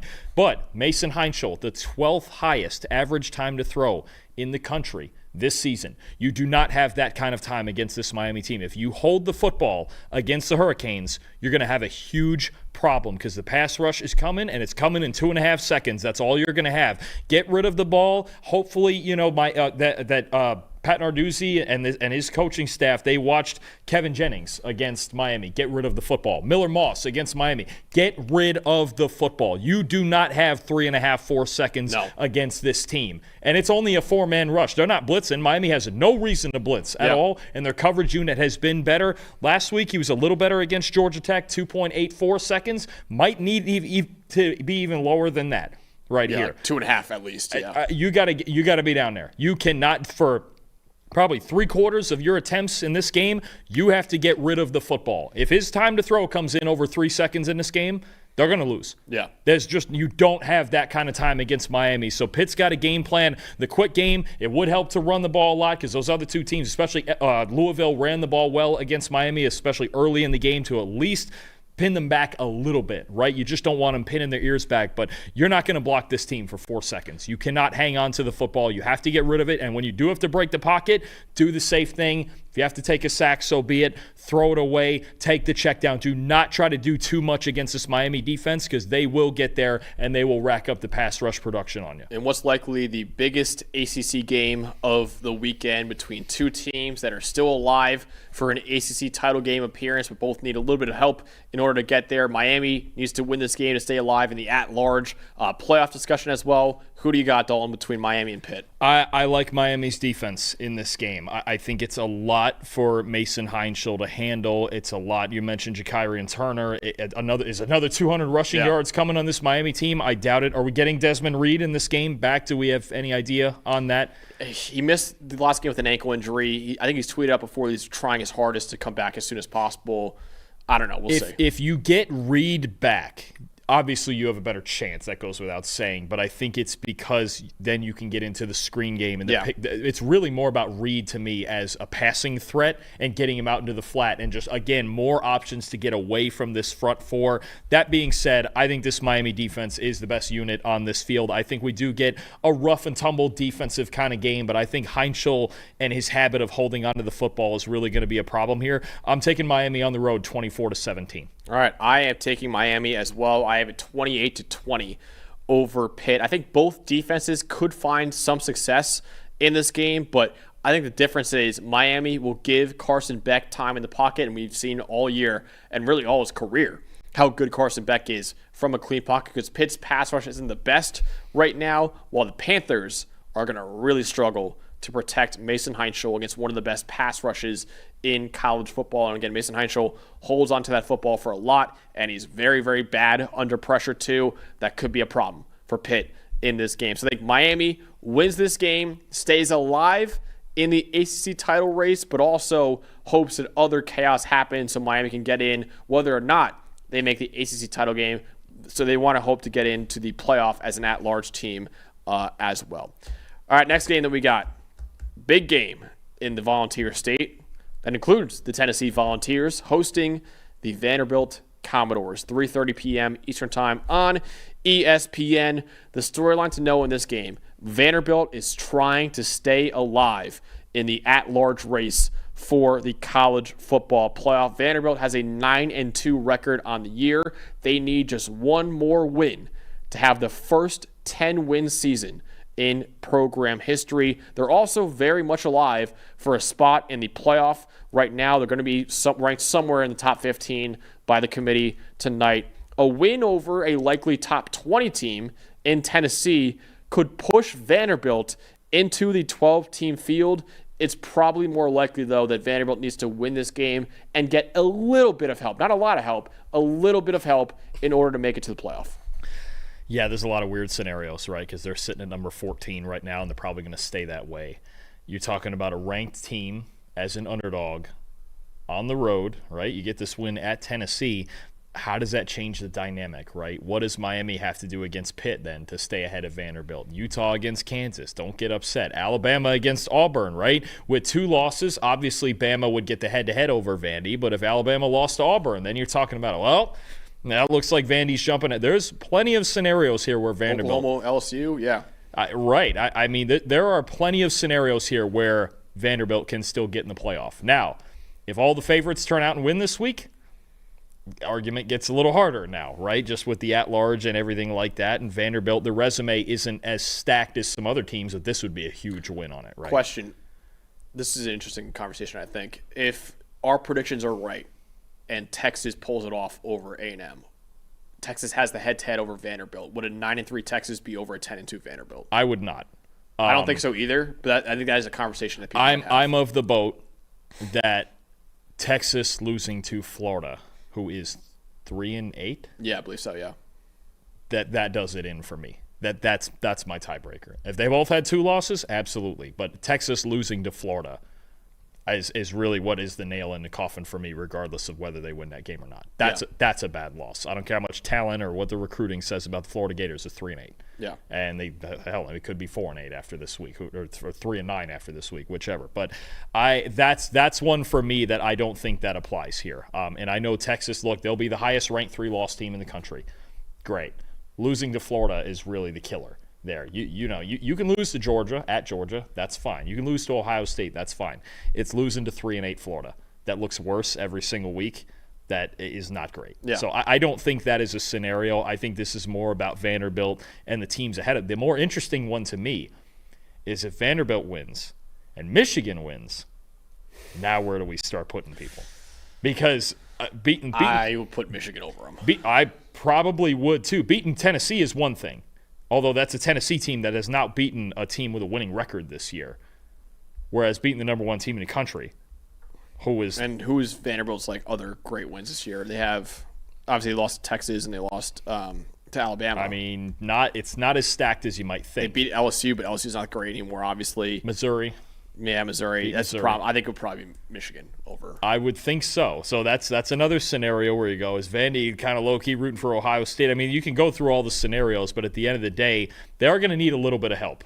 This would be a huge win, and it would give them a shot, but they're going to need a little bit of help here for sure. Absolutely. All right, you have the Tennessee offense in this one. And Dalton, this is a game that could be a shootout because we have 2 outstanding quarterbacks against 2 defenses that have had some issues this year, and you have Joey Aguilar and the Tennessee offense in this one. Sure. I mean, look at the 2 quarterbacks. Diego Pavia is 2nd in the country in passing grade. Joey Aguilar is 3rd. We could get a shootout. And why is Joey Aguilar that high in the passing grade rankings? Well, he's been outstanding in clean pockets all season. If you don't get pressure on him, and with as many weapons as Tennessee has on the outside, starting with Chris Brazzell, Joey Aguilar is going to kill you. 92.6 passing grade in a clean pocket, 4th best in the country, 9.4 yards per attempt, over an 82% adjusted completion rate, 16 big-time throws. The problem for Vanderbilt lately, especially in their bigger games, has been an inability to get to quarterbacks, whether they're blitzing or not. Sometimes they turn up the blitz packages, doesn't quite work for them. They really could use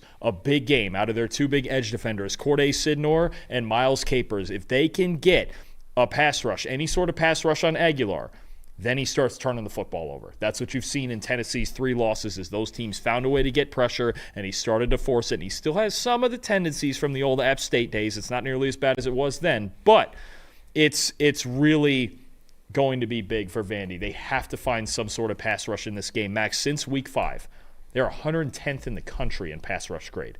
They have to find it. If it's blitzing, cool. If it's only sending 3 or 4 and you make Aguilar hold the football, fine. But you have to win this battle up front, or you're just going to be relying on Diego Pavia to carry on his shoulders again through this one. Yeah, and I have Diego Pavia, and who's been one of the best quarterbacks in the country this year. A lot of people have been talking about him as not only a Heisman finalist, but a potential Heisman winner this year as well, because he has been incredible for the Commodores this season. Right now, he's 4th in odds to win the award on DraftKings Sportsbook at plus 550. He's 2nd among all quarterbacks in the country with a 92 PFF grade this year, only behind Ohio State's Julian Sayin. He has had 90-plus PFF grades in back-to-back games with 6 big-time throws and 1 turnover-worthy play in that stretch. In Tennessee, relatively average pass defense this year. They're 59th in the country in EPA per pass, 70th in explosive pass rate. They've also allowed a 94 passer rating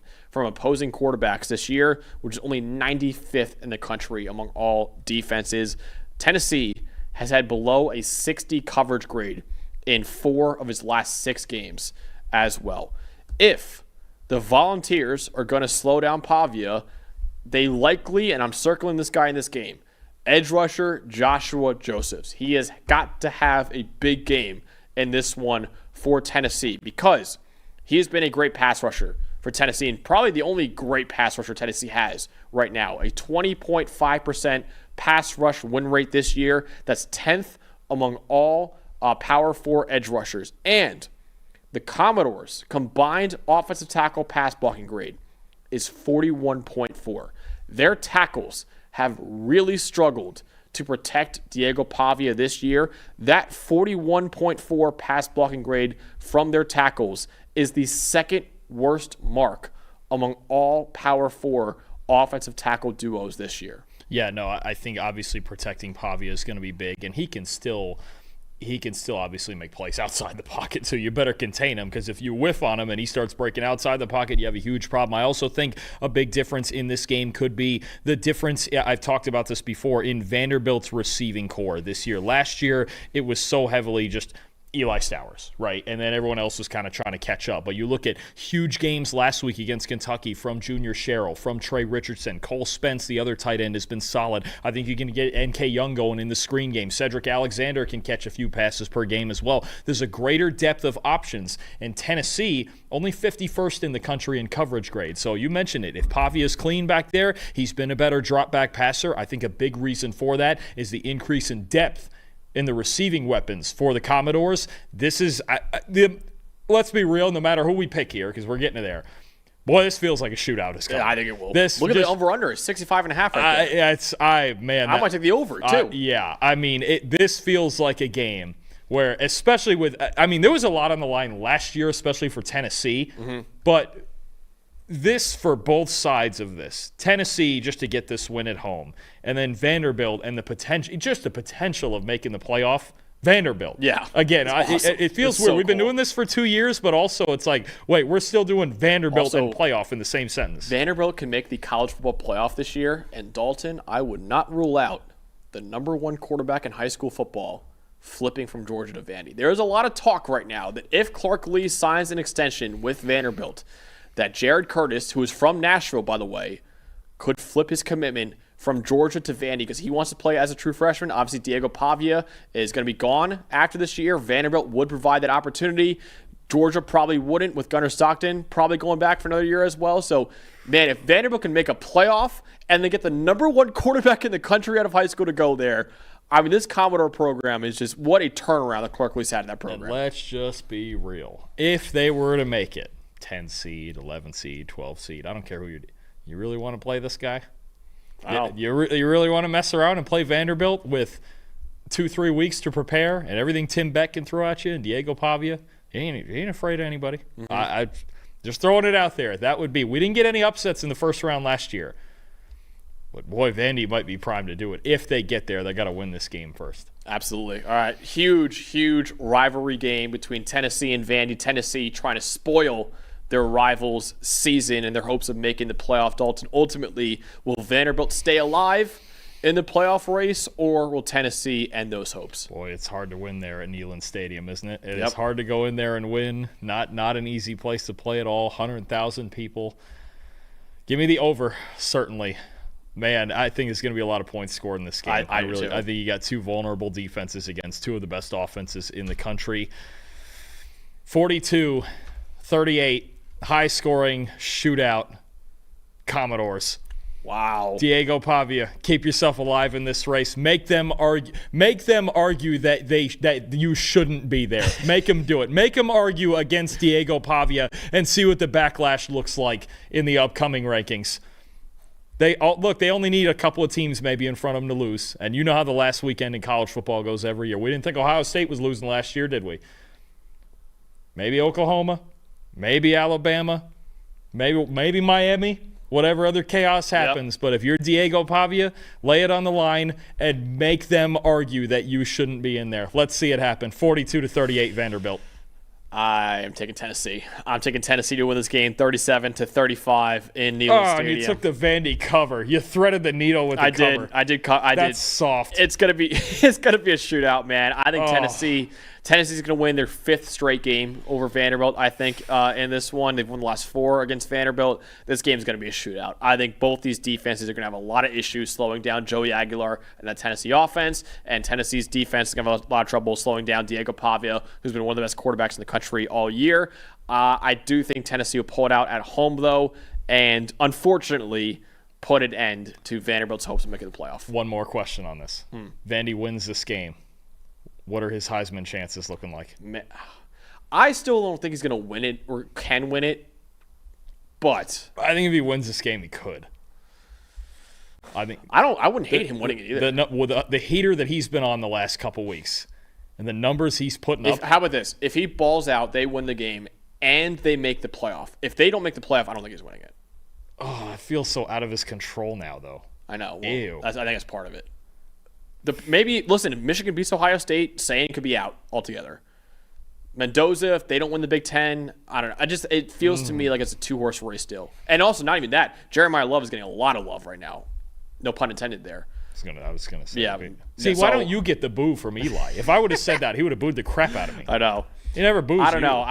I want Pavia. Pavia should be in New York. I don't know if he can ultimately win it, but we'll see. Maybe that can happen. I think it's still a wide open race right now, so we'll see. But it seems to me like it's either going to be Julian Sain or Fernando Mendoza. Something Heisman moment. Maybe. I know you love those. Maybe. We'll see. If they make the playoff, maybe. Then I think more Heisman voters would be interested in that, but we'll see. Let's get to the next game right now. We got Oregon at Washington, 3:30 p.m. Eastern Time on CBS. The Cascade Clash in this one, big rivalry game. Oregon looking to lock up a spot in the college football playoff. Oregon won the biggest game of Week 13 this past week by beating number 15 USC by a 42-27 final score, ending USC's hopes of making the playoff. Oregon now 10-1 on the year. They need just one more win over their rival in Washington in order to secure at least a home game in the college football playoff. Oregon has to go on the road, though, in this one and play a Washington team that's a top 25 team right now in PFF's power rankings and in my personal top 25 as well.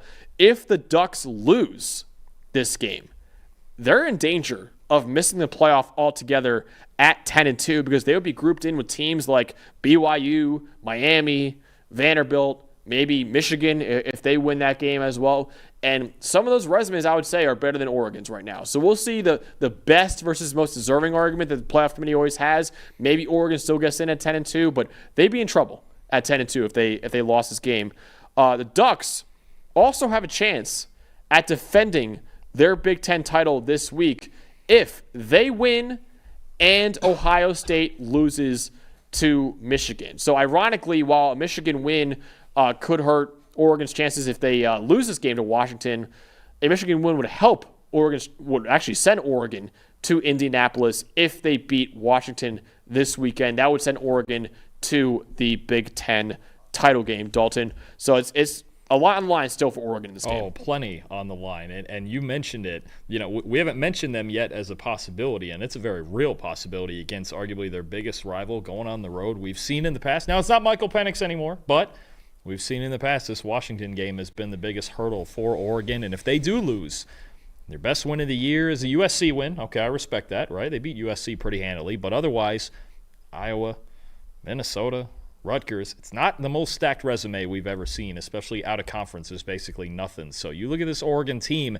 look, you don't want to take any chances here, right? You need to come out 11-1, you're set. Home game, Autzen Stadium. That's going to be a whole lot of fun. First round of the playoff. Maybe if you make the Big Ten title game and win the Big Ten, you get a first round bye. Mess around and be in the top 3 or 4. Yeah. Actually, that's true. That is a real scenario. Yeah. Like we believe Michigan has a shot against Ohio State. They've certainly won 4 in a row, and if Oregon wins this game, then you're on to something there, right? So there's a lot in front of them. But flip side, again, if you lose, it gets a little dicey. It's kind of the same thing as Ole Miss here, where it's like, there's not that much on this resume when it comes to big wins, so this would be a big one on the road against a very good Washington team that can put up points. I think this is a huge game for Oregon, and Dan Lanning knows it. You have that Washington offense that's been really dangerous all year, Dalton, against what's been an elite Oregon defense. What should you know on that side of the ball? I think when you're looking at the matchup here and the difference in Washington's good games and not, I've talked a lot about Damon Williams and his ability to run the football, but it really is them as a unit, right? Jonah Coleman, at least somewhat expected to come back in in this game and be 100% healthy. He's been banged up lately. You look at the job that,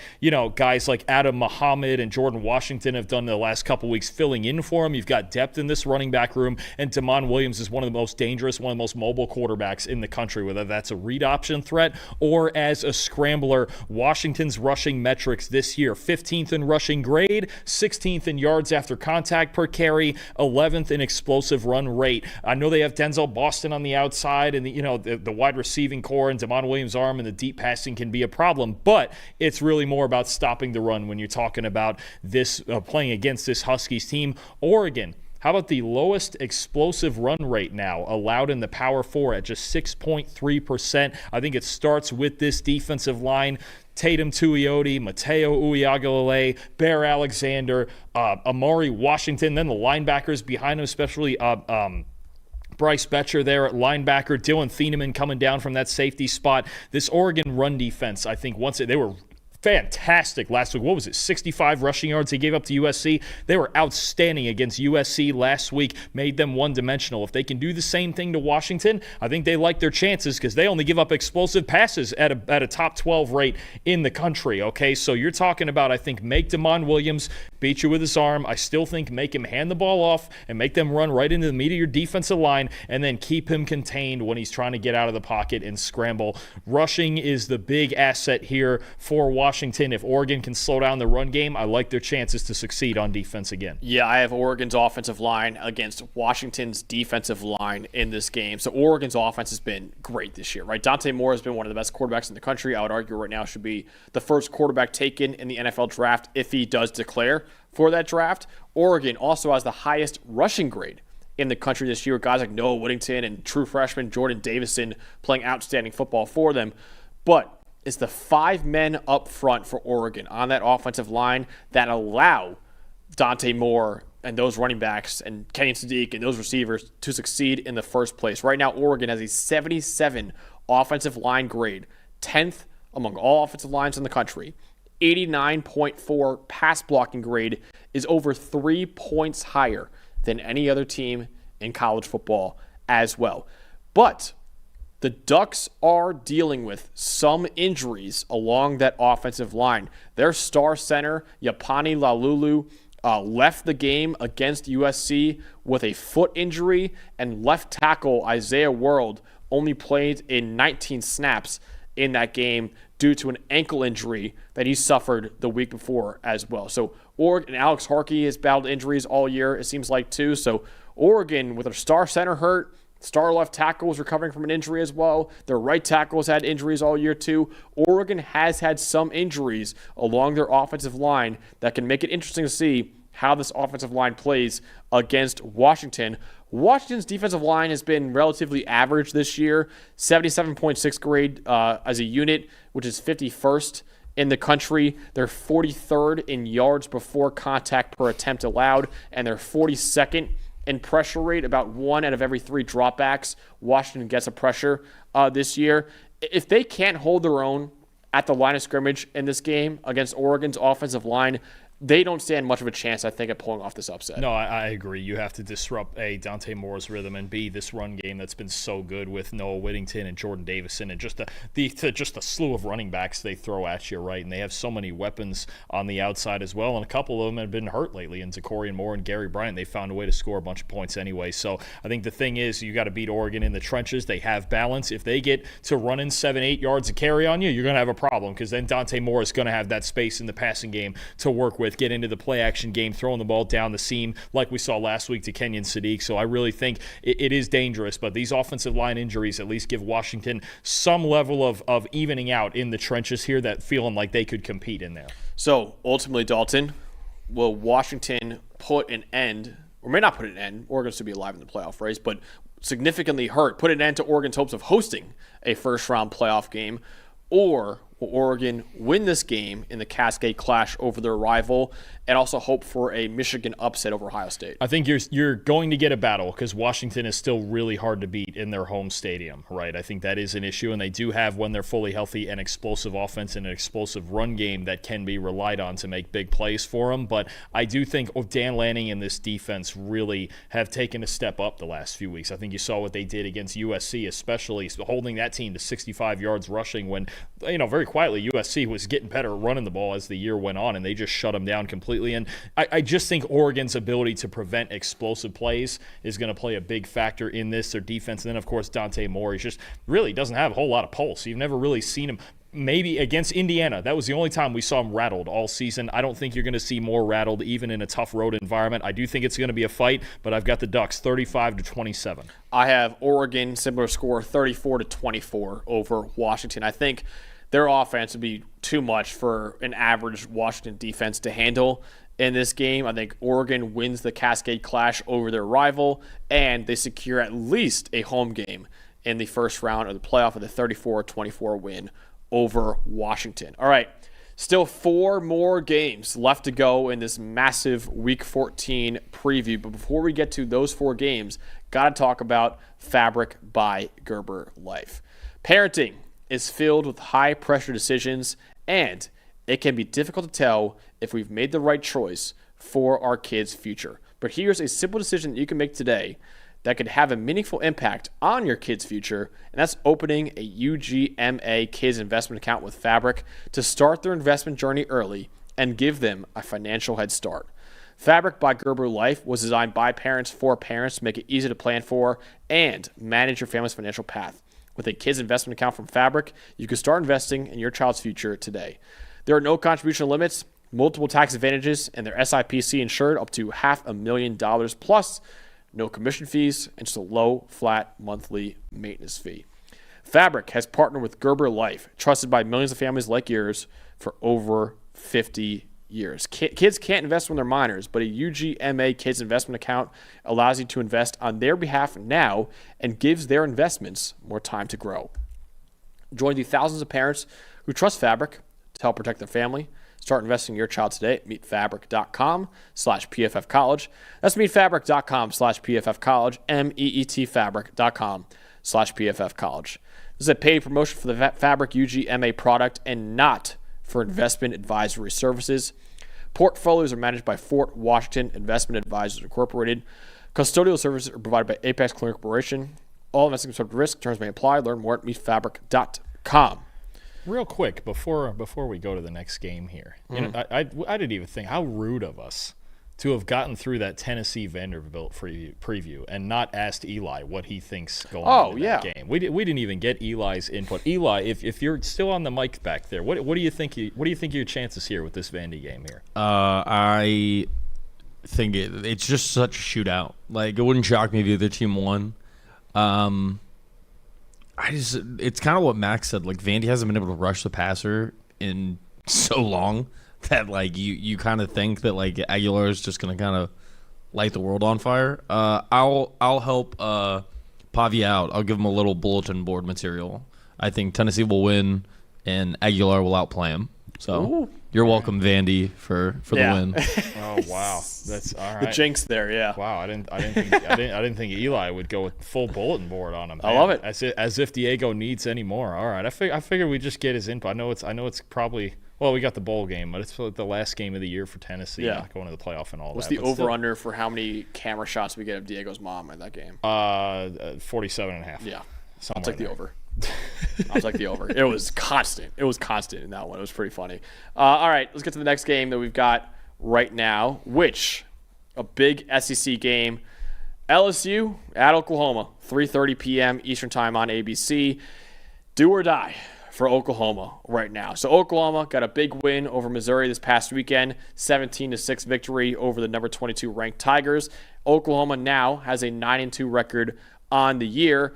Their regular season finale against a 7-4 LSU team should be seen as essentially a playoff game for the Sooners. If they win, Oklahoma will make their first college football playoff in 6 years, back when Jalen Hurts was quarterbacking the Sooners. And Oklahoma also will likely host a first-round game in the playoff. If they lose this game to LSU, Oklahoma most likely is out of the playoff altogether. I would say so. I would say there's a ton of teams on this table rooting for LSU to win this game. Yes. And Oklahoma, look, if you win this one, there will be a playoff game in the first round in Norman. It is that simple. This might actually be the simplest of all the games that we have here. It's just, hey, win and in, lose, and you're probably falling behind enough teams there. You think about a loss would put them behind Alabama, behind Notre Dame, probably behind BYU. I mean, there's a ton of, and then you get Vandy winning and all of that. So Texas potentially, if they win too, they'd be behind Texas. Yeah, at that point, yeah, they would. I mean, and LSU has not been great, especially offensively this year. I know the 7-4 record is decent, but that's basically carried by their defense, and that seems like it's going to be a theme in this game between these two. Huh? Yeah, it will. It will. You have the Oklahoma offense against LSU's defense, which we know for John Mateer against that elite secondary. All right, so LSU's defense obviously been the better of the two units that they have, similar to what you're going to talk about on the other side. And the big thing is that the secondary is still really good. They're tied for 10th in the country with 14 interceptions. And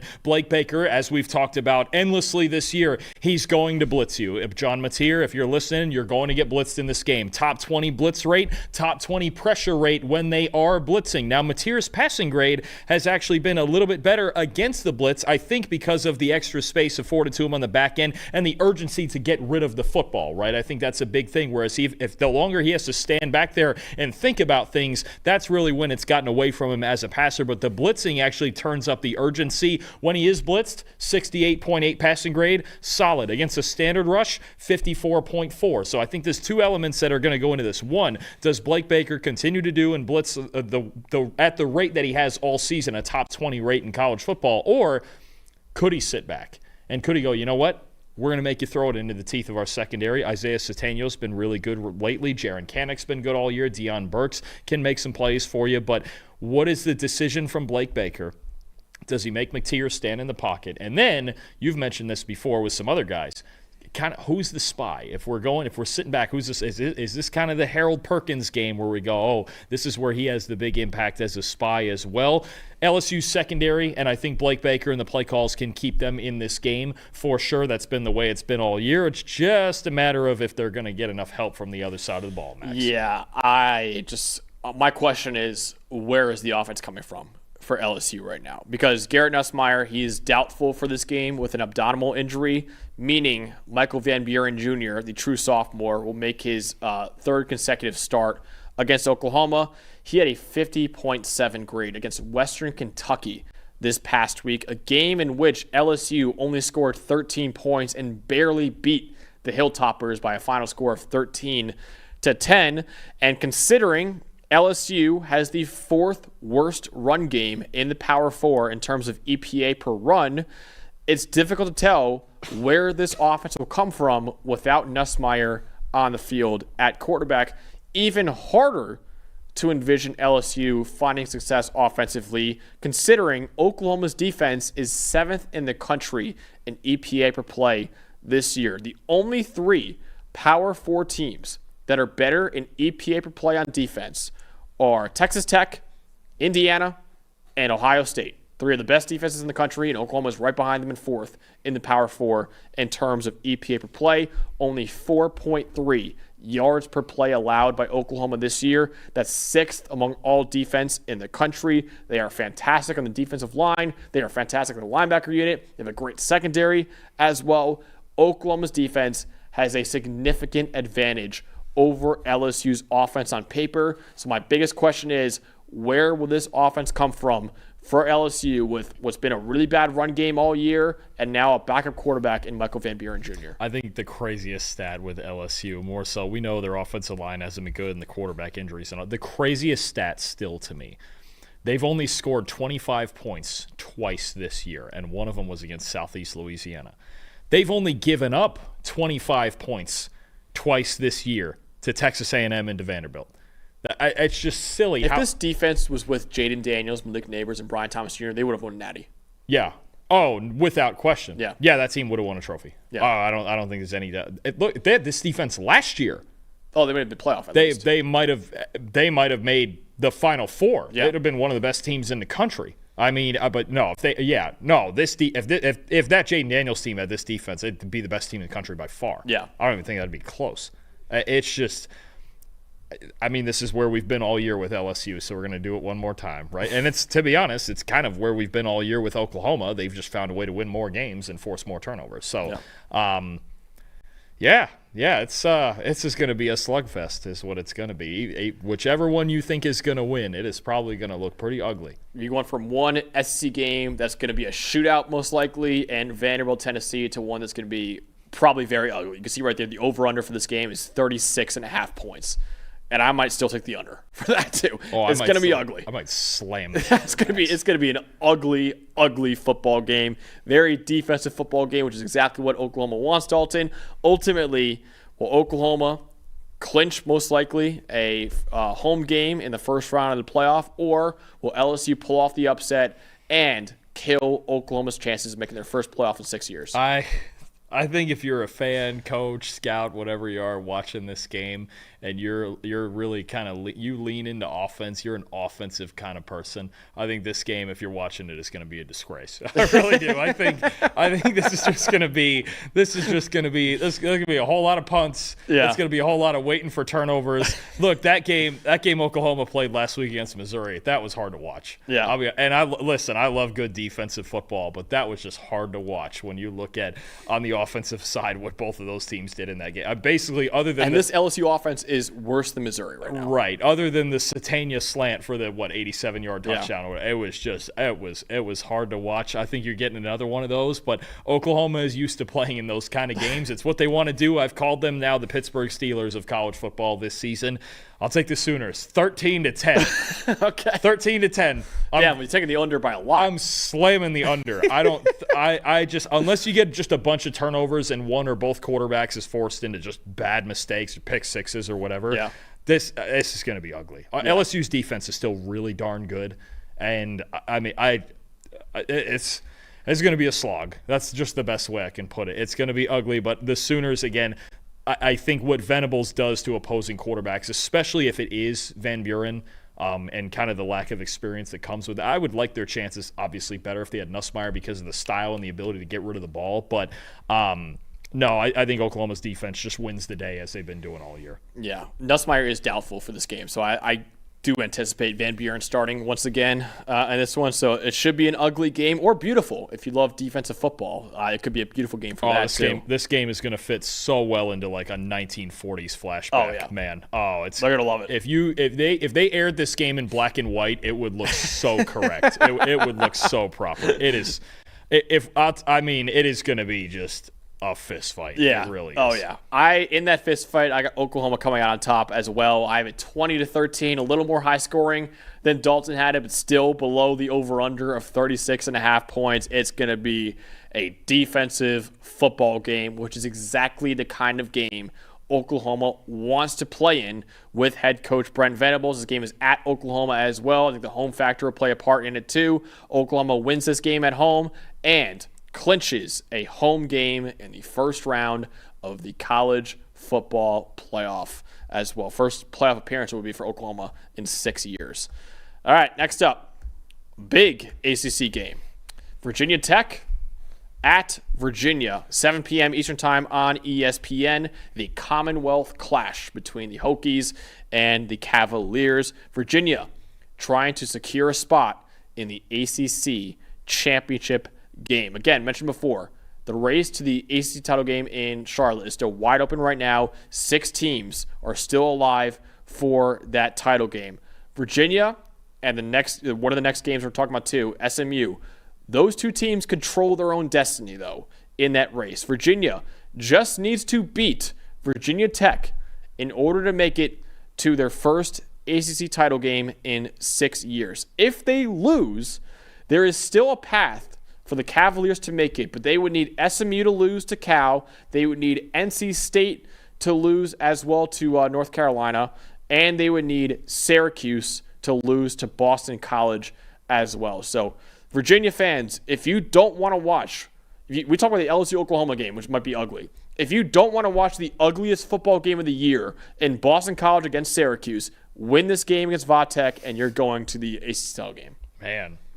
Syracuse got a shot to win that? I don't know. As a Syracuse alum, I am not watching that game. I refuse.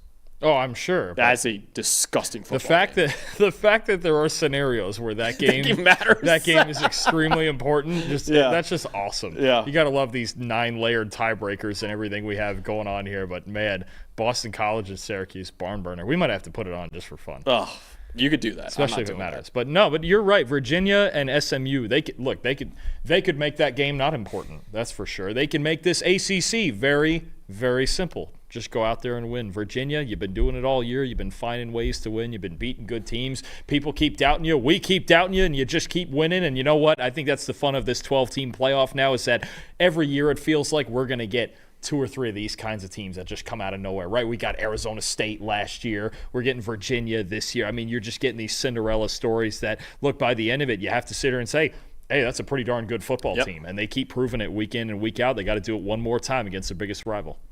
All right, Dalton, you have the Virginia offense in this game against the Hokies. What should we know on that side of the ball? I think you're getting into a trench matchup here, Max. I think you're talking about Brady Wilson and Noah Josie in this Virginia offensive line needing to protect Chandler Morris. We've talked a lot about how one of the big factors for Virginia has been Chandler Morris's play under pressure, when he's been good under pressure and not under pressure too often. Virginia's offense has looked really good. Obviously, you've got Jamari Taylor in the run game, but Chandler Morris has been really good in the passing game. That's your big concern with Virginia Tech, a team that is top 40 in both pass rush grade and pass rush win rate. Ben Bell, Kamari Copeland on the inside is a really good pass rusher. If you talked about this last week when we had Miami, Virginia Tech. If you have enough time to get into this Virginia Tech secondary, you're going to be fine because they don't cover very well at all. But you have to be able to protect Chandler Morris in this game. Obviously, put yourself in good down and distance situations with Taylor and the run game. Morris can scramble a little bit, but you don't want that pressure rate being up in the 40s, right? If you can hold that to 35 and under against this Virginia Tech team,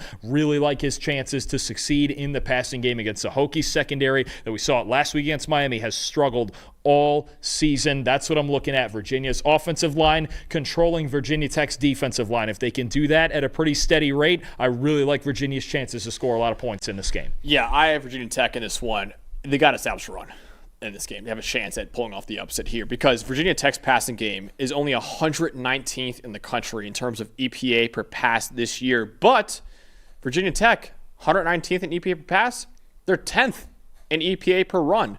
This year, Kyron Drones, their quarterback, is third among all Power 4 quarterbacks with 774 rushing yards this year. Marcellus Hawkins, their running back, is tied for 8th among all running backs in the Power 4 with an 89.7 rushing grade. And his teammate, Terrion Stewart, also at running back, is 4th in the Power 4 with 5.1 yards after contact per carry. Virginia has done a good job at stopping the run this year, only allowing 4.2 yards per carry, which is 24th in the country. They're even better at not allowing yards after contact. They're 16th in the country with 2.7 yards after contact per carry allowed, and only one quarterback this year, Florida State's Tommy Castellanos, has even rushed for 60 yards on Virginia's defense this year. If Virginia could play that well in run defense against Virginia Tech, their defense will have a massive, massive advantage over Virginia Tech because, like I said before, Virginia Tech needs to run the ball to have any sort of offensive success.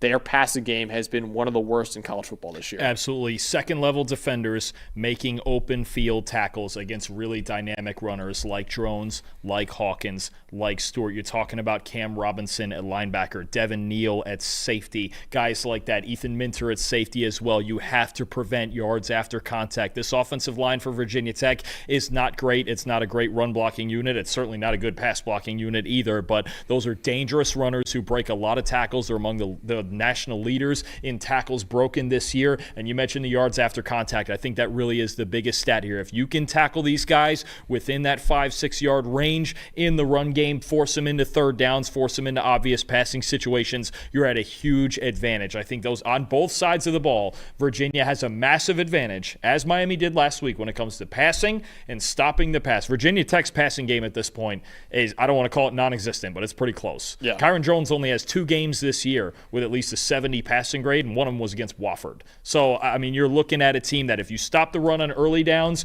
you don't miss too many tackles, Virginia's defense can put themselves in a really, really good spot. But as always, it comes down to second-level defenders, especially linebackers and safeties, stopping things in their tracks. All due respect to the Wofford Terriers, by the way, too. Well, of course. Yeah. But we're talking about Virginia Tech. Yeah. James Franklin as the head coach. Correct. We have standards here. Okay. Correct. Ultimately, Dalton, who wins the Commonwealth Clash? Will Virginia stamp their ticket to their first ACC title game in 6 years, or will Virginia Tech deliver a crushing blow to their arch rival? I do think, because A, Virginia's been playing close games all season, and B, this is another rivalry week type game where you just never know what you're getting. I do think this game is going to be kind of a phone booth battle. I do. I think Virginia Tech is going to come out and lay it on the line. And look, they want to prevent Virginia from going to the playoff and winning the ACC and doing all that. You're going to get the classic rivalry bit. But I do think Virginia at home is just a better, more well-rounded football team. I'm taking the Cavaliers 31-24.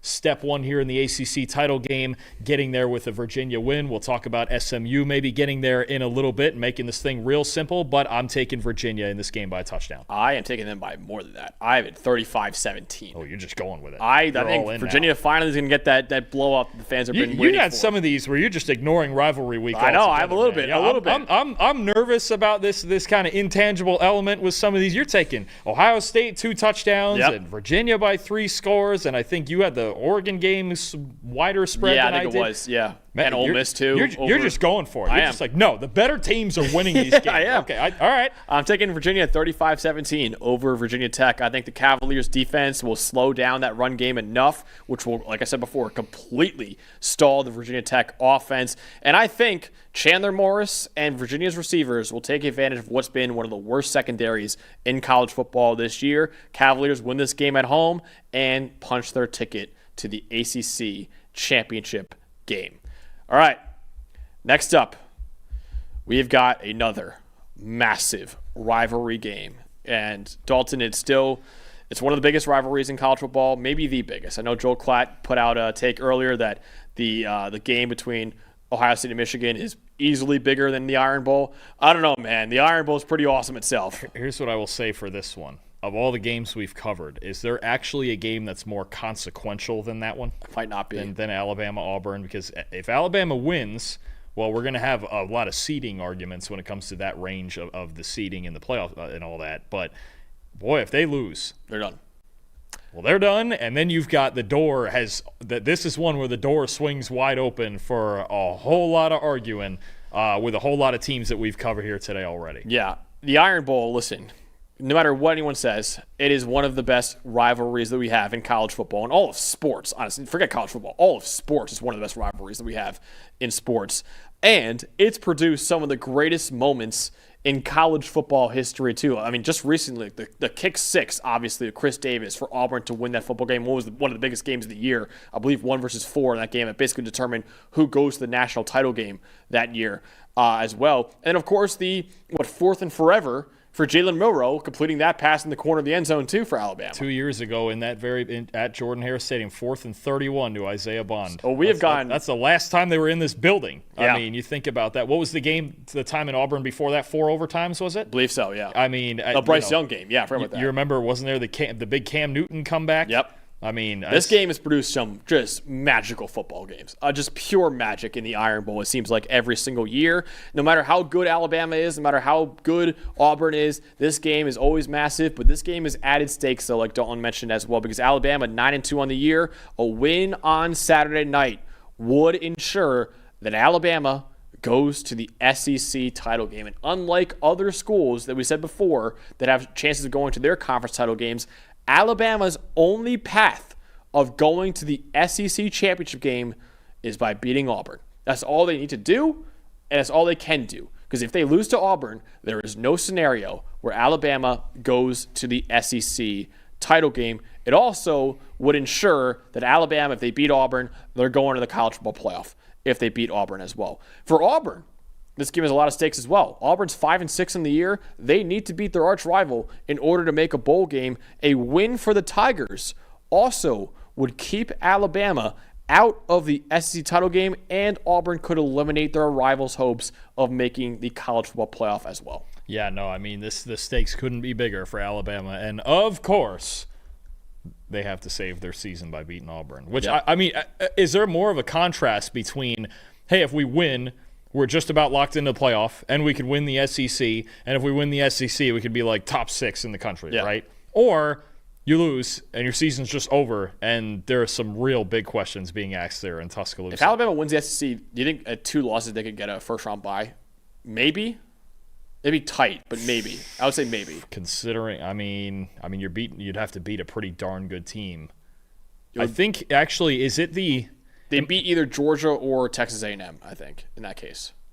So yeah, you might sneak them in there at number 4. They beat Georgia in the rematch. If you're coming off an A&M win, and A&M's undefeated, was undefeated prior to that, or you're beating Georgia for a second time, you might sneak them in there. So Alabama could either be out of the playoff from this game or have a first-round bye, too. Here's the real problem. They lost head-to-head to Oklahoma. I know. What do you do? Oh, it's just nonsense. I would think if they win the SEC, they would put them over Oklahoma. The amount of nonsense we have, man, it is something. It really is. It's going to be crazy. You have the Alabama offense with Ty Simpson against this Auburn defense. What should we know on that side of the ball? Max, the more I think about this game now, I don't like using it as an argument that Alabama should be higher or lower in the rankings, the fact that they have struggled to run the ball. I don't like using it in that sort of context, right? Yeah. But the facts are they have struggled to run the football this year, and Auburn has one of the best run defenses in the country. I don't have a ton of faith in Alabama to run the ball very well in this game. A lot of their rushing production in last year's game against Auburn came from Jalen Milroe, which you're not going to get from Ty Simpson. Ty Simpson is going to have to beat the Tigers with his arm. The more I looked at this and I was thinking about schemes and man coverage and the run defense and could Bama run and I think at the end of the day, Max, I think this is going to be if not the, just Ty Simpson legacy game. What do you have here? Because you know what? Lately, it has not looked as pretty as it did the first half of the season. Ty Simpson's last 4 games, Max, you ready? 64.7 passing grade. That's not exactly prime time. And for as much as been talked about first-round pick and this and that, maybe the best QB in the country and at one point a Heisman candidate, we had him on our top 5s at one point, right? It's kind of slowed down a little. And I think you get to a point where what Alabama's going to need, on top of playing great defense and force the turnovers like they've been doing all year, they need their best players to play like their best players. I need Ty Simpson. I need Ryan Williams. I need Jeremy Bernard. I need some turnovers on defense. I think that's all it really – I don't know that there's a schematic bit to this. But Ty Simpson's got to be better than a 64.7 passing grade, 49.8 passing grade in the last 4 games against the Blitz. You saw this against Oklahoma. It's not that he takes a ton of sacks. It's that he's going to get rid of the football and maybe even be rushed into getting rid of the football. And we saw the way that Brent Venables trapped him into it. Now Auburn, they blitz at a little bit above average rate, not elite rate like some other teams. But, you know, you look at this. Last 4 games, 4 touchdowns, 3 picks, 6 big-time throws, 7 turnover-worthy plays. For the better part of a month, he's kind of played like an average quarterback. And I don't think an average quarterback is going to win this game when you have such a bad matchup of your run game against Auburn's run defense. Auburn's run defense has been spectacular all season. It's the best part of their team. This game, to me, just is another one. And look, they did it. They got it done against Missouri. They couldn't get it done against Oklahoma. They got it done for a bit against LSU, but it slowed down in the second half. It feels like ever since the second half of that LSU game, Ty Simpson hasn't looked right. And if he doesn't look right in this game, I'm worried because they don't have a whole lot of other avenues to score. And the other guy I'm going to throw in here, they need their biggest game of the year from Ryan Williams. Yep. They need it. They got a big game from him against Auburn last year. They need, wherever that superstar version of Ryan Williams is that we've only seen a couple times this year, they need that version to show up because, honestly, I don't think Alabama offensively has a whole lot of other paths to scoring in this game than Ty Simpson being great and being the great version of Ty Simpson. Yeah, absolutely. I'm looking at Auburn's quarterbacks as well in this one. And Auburn, listen, they've had plenty of issues at quarterback this year because, obviously, they're 105th in passing grade right now in the country. Their starter, Jackson Arnold, was benched for Ashton Daniels after 8 games. Daniels started the next 2 games against Kentucky and Vanderbilt. And in that last game that he had against Vanderbilt, He had a really impressive 83.2 PFF grade. He threw for 353 yards and 2 touchdowns while running for 104 yards and 2 touchdowns as well. They benched Ashton Daniels in Week 13 against Mercier for good reason, not for anything, due to how he's playing. They benched him so they could preserve his red shirt for the year. So instead, they started a true freshman at quarterback, and Deuce Knight, a former 5-star recruit at quarterback. He had a 91.1 grade against Mercier. He ran for 170 yards and 4 rushing touchdowns on only 8 carries, while also completing 75% of his passes in that game as well. Now, Ashton Daniels is expected to return to the starting lineup this week against Alabama, but interim head coach DJ Durkin did say it is possible that Deuce Knight gets some packages in this game as well with his elite mobility. The Crimson Tide have the 5th best coverage grade in the country this year. So I don't think it's very likely that either Ashton Daniels or Deuce Knight or Jackson Arnold, if he plays in this game too, I don't think it's likely that any of those 3 have success through the air in this game. But Daniels and Knight, and if Arnold plays too, him too, they would be wise to utilize their legs against Alabama, because 4 different quarterbacks have rushed for at least 65 yards on the Crimson Tide's defense this year. And mobile quarterbacks have been the kryptonite of this defense since Kalen DeBoer took over at head coach in 2024. If Auburn is going to pull off this upset over Alabama, expect the quarterback run game to be a major reason why. It's just so funny that it comes down to all of this. And, I mean, you have Jackson Arnold standing on the other sideline, which, if for any reason he ever got in the game, I think Alabama fans, you don't want to feel that mojo again like you had last year with him ending the season last year. This is a weird matchup because of that. Because no matter who it is, Daniels or Knight or Arnold for any reason, that's the problem. You mentioned it. That's the kryptonite that's been a problem for Alabama for 2 years, is just mobile quarterbacks and their inability to deal with them. They need their linebackers to play great. Deontay Lawson, Justin Jefferson, Nakai Hill-Green, those are the guys once again in the spotlight alongside the safeties, Keon Sabb and Bray Hubbard. We've talked about this, it feels like, endlessly this season. But this is the problem. Alabama does so many things well on defense, except stop running quarterbacks. Auburn's quarterbacks have the 12th most rushing yards in the country. And I'm counting only 1, 2, 3 teams in the Power 4 ahead of them: Utah, Arkansas, Georgia Tech. That is the level of mobile dual-threat quarterback that you're talking about, no matter who it is. And we saw what Deuce Knight, I know it was Mercer, we saw what Deuce Knight did in his first start last year. That guy's an athlete. Yeah, he had a rushing touchdown on half of his carries. Right. 4 of his 8 carries. And Ashton Daniels, the big problem with him is ball security, which is huge in this game for an Alabama team that loves to force turnovers. But if he is safe with the football, and he's a really darn good athlete, as we've seen, he gets himself 100 yards rushing, there's a real problem. Don't forget Jeremiah Cobb now, too. He still exists back. It's not just quarterbacks in the backfield. It is a problem. And it's been Alabama's number 1 problem for the last 2 years. Can Kane Womack adjust to that? Where are we going with these mobile quarterbacks? And I doubt we see Jackson Arnold in this game. He's going to be the 3rd-string quarterback most likely in this game. But it is worth mentioning that Arnold's legs were the reason why, and really the great defense by Oklahoma in that game too, but Arnold's legs were the reason why Oklahoma's offense was able to help out Oklahoma in beating Alabama last year, and why Alabama missed the playoff last year. So Arnold now at Auburn, if he does play in this game, his legs will be critical as well. Dalton, ultimately, in the Iron Bowl between Alabama and Auburn, who do you got? Well, Alabama clinch a spot in the SEC title game, and of course clinch a spot in the playoff as well. Or will Auburn pull off the upset, kick Alabama out of both the SEC title game and the playoff altogether, while also clinching bowl eligibility? I mean, it should be so fitting for Alabama, right? Where it's, you get your big win at Auburn, 10-2. You don't get the 3rd loss like last year. Maybe not at the hands of Jackson Arnold, but at last year it was. This year he's at least still standing on the other sideline, so that's a little weird thing. And look, they had the trip up against Oklahoma. Can they come back from that? And can Ty Simpson really create that this is the legacy moment, right? It's supposed to be for Ty Simpson and Ryan Williams and these receivers and Kalen DeBoer, right? Really exercising those demons. Here's the one thing I'll say. You know when Auburn's quarterback's legs will be a big factor? In the victory formation. Tigers 27-24. I'm going with it. Wow. We're turning college football upside down. I don't see how Alabama's going to be able to run the football. Ty Simpson needs to be significantly better than he has been the last month if they're going to win this game. They don't have Jalen Milroe this time. They are Alabama. I'm going to be honest with you. Turnovers on defense. If Alabama wins the turnover battle, then they'll win this ball game, right? Ashton Daniels, that's always been kind of the bugaboo there. It's like, hey, don't turn the football over. It was a problem at Stanford. I get it, trying to force it out there, but ball security is big, and it feels like to me this Alabama offense, they're just going to have to will themselves to points. I don't love that.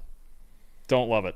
I'm taking Auburn at home. We got circus games the last 2 times at Jordan-Hare. We're going to get another one this one, and this one ends. All right. War Eagle. I might sound like a broken record here. I am taking a 2-score game, like an Alabama winning, 27-17. Oh, you've got a way too casual Saturday about to happen here. I think so. Hopefully it's better than that, but you know better.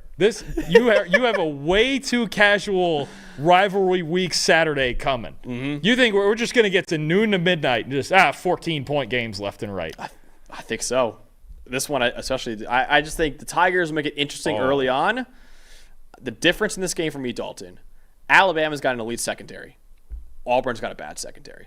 I think Ty Simpson will take advantage of that Auburn secondary, have a big day in this one as well. I know it hasn't been a great month for Ty Simpson recently. It'll be a get-right game for him against this Auburn secondary. Alabama's offensive line has been great at protecting him this year. They'll do so in this game as well. I think Ty Simpson will have a massive game against Auburn, and Alabama makes it to the SEC title game with a win, and also Alabama pretty much locks up a spot in the college football playoff with a win as well. It's interesting. If that's the route you're going to go, then you have to basically just hitch it to Ty Simpson and go, no, I believe he's an elite quarterback in the country. That's basically, to me, that's the problem I have, is that it's still very hard to throw the football when everyone and their mother in the stadium knows you're going to throw the football. It still gets, and that's been the problem they've had lately. Now, you're right about Auburn's secondary. They've been bad. Yeah. True. They've also, when I was looking into some splits with this, when they blitz a decent amount, not elite, but like decent, they're awful in coverage. They just can't. When they sit back and they just kind of let it come to them, it's at least a little bit better. And I wonder if they trust their ability enough to stop the run, sitting back in 2 high sets. If they can do that, I think you got a different ball game here. Yep. I'm going with it. We'll see. Shout out Zach Tantillo. Shout out ZT for that as well. I'm sure he would love an Auburn upset as well. But yeah, we got someone in the chat, Dalton, actually an Alabama fan, saying real rivalries are ones that come from teams in the same state. He says, I have dreaded the Iron Bowl every year for my whole life because of the fear of getting trash talked by my friends who are Auburn fans. That's real right there, man. Yeah, I love that. That's really it's funny because between the two of us, I'm not usually the vibes guy, but there's a lot of these. Max, it's the last big Saturday of the year. You're gonna get some fist fights. Andrew Harp on the chat saying Max's lead with the upset picks is getting to his head, confirmed with all these. Oh, no question. Yeah. Because now he goes and picks all the favorites just by a lot in these games. He's taking all the favorite spreads, and then he gets to his upset and go, yeah, this is the one upset. His upset pick is the only upset that'll happen all week. That's what he's going for. Exactly. I think I had Texas over A&M. That's an upset. Also, threading the needle on a 2-point Tennessee win. Yeah. That's messed up. That's really messed up. Yeah, I probably should have done different than that. But any sort of sharp better looking at you for advice in that game. No, it's don't. Like, oh, thanks. No, yeah, don't do anything. Yeah. Before we get to the ACC game, last one in this slate that we have, I want to answer Donnie's question real quick because he says Miami.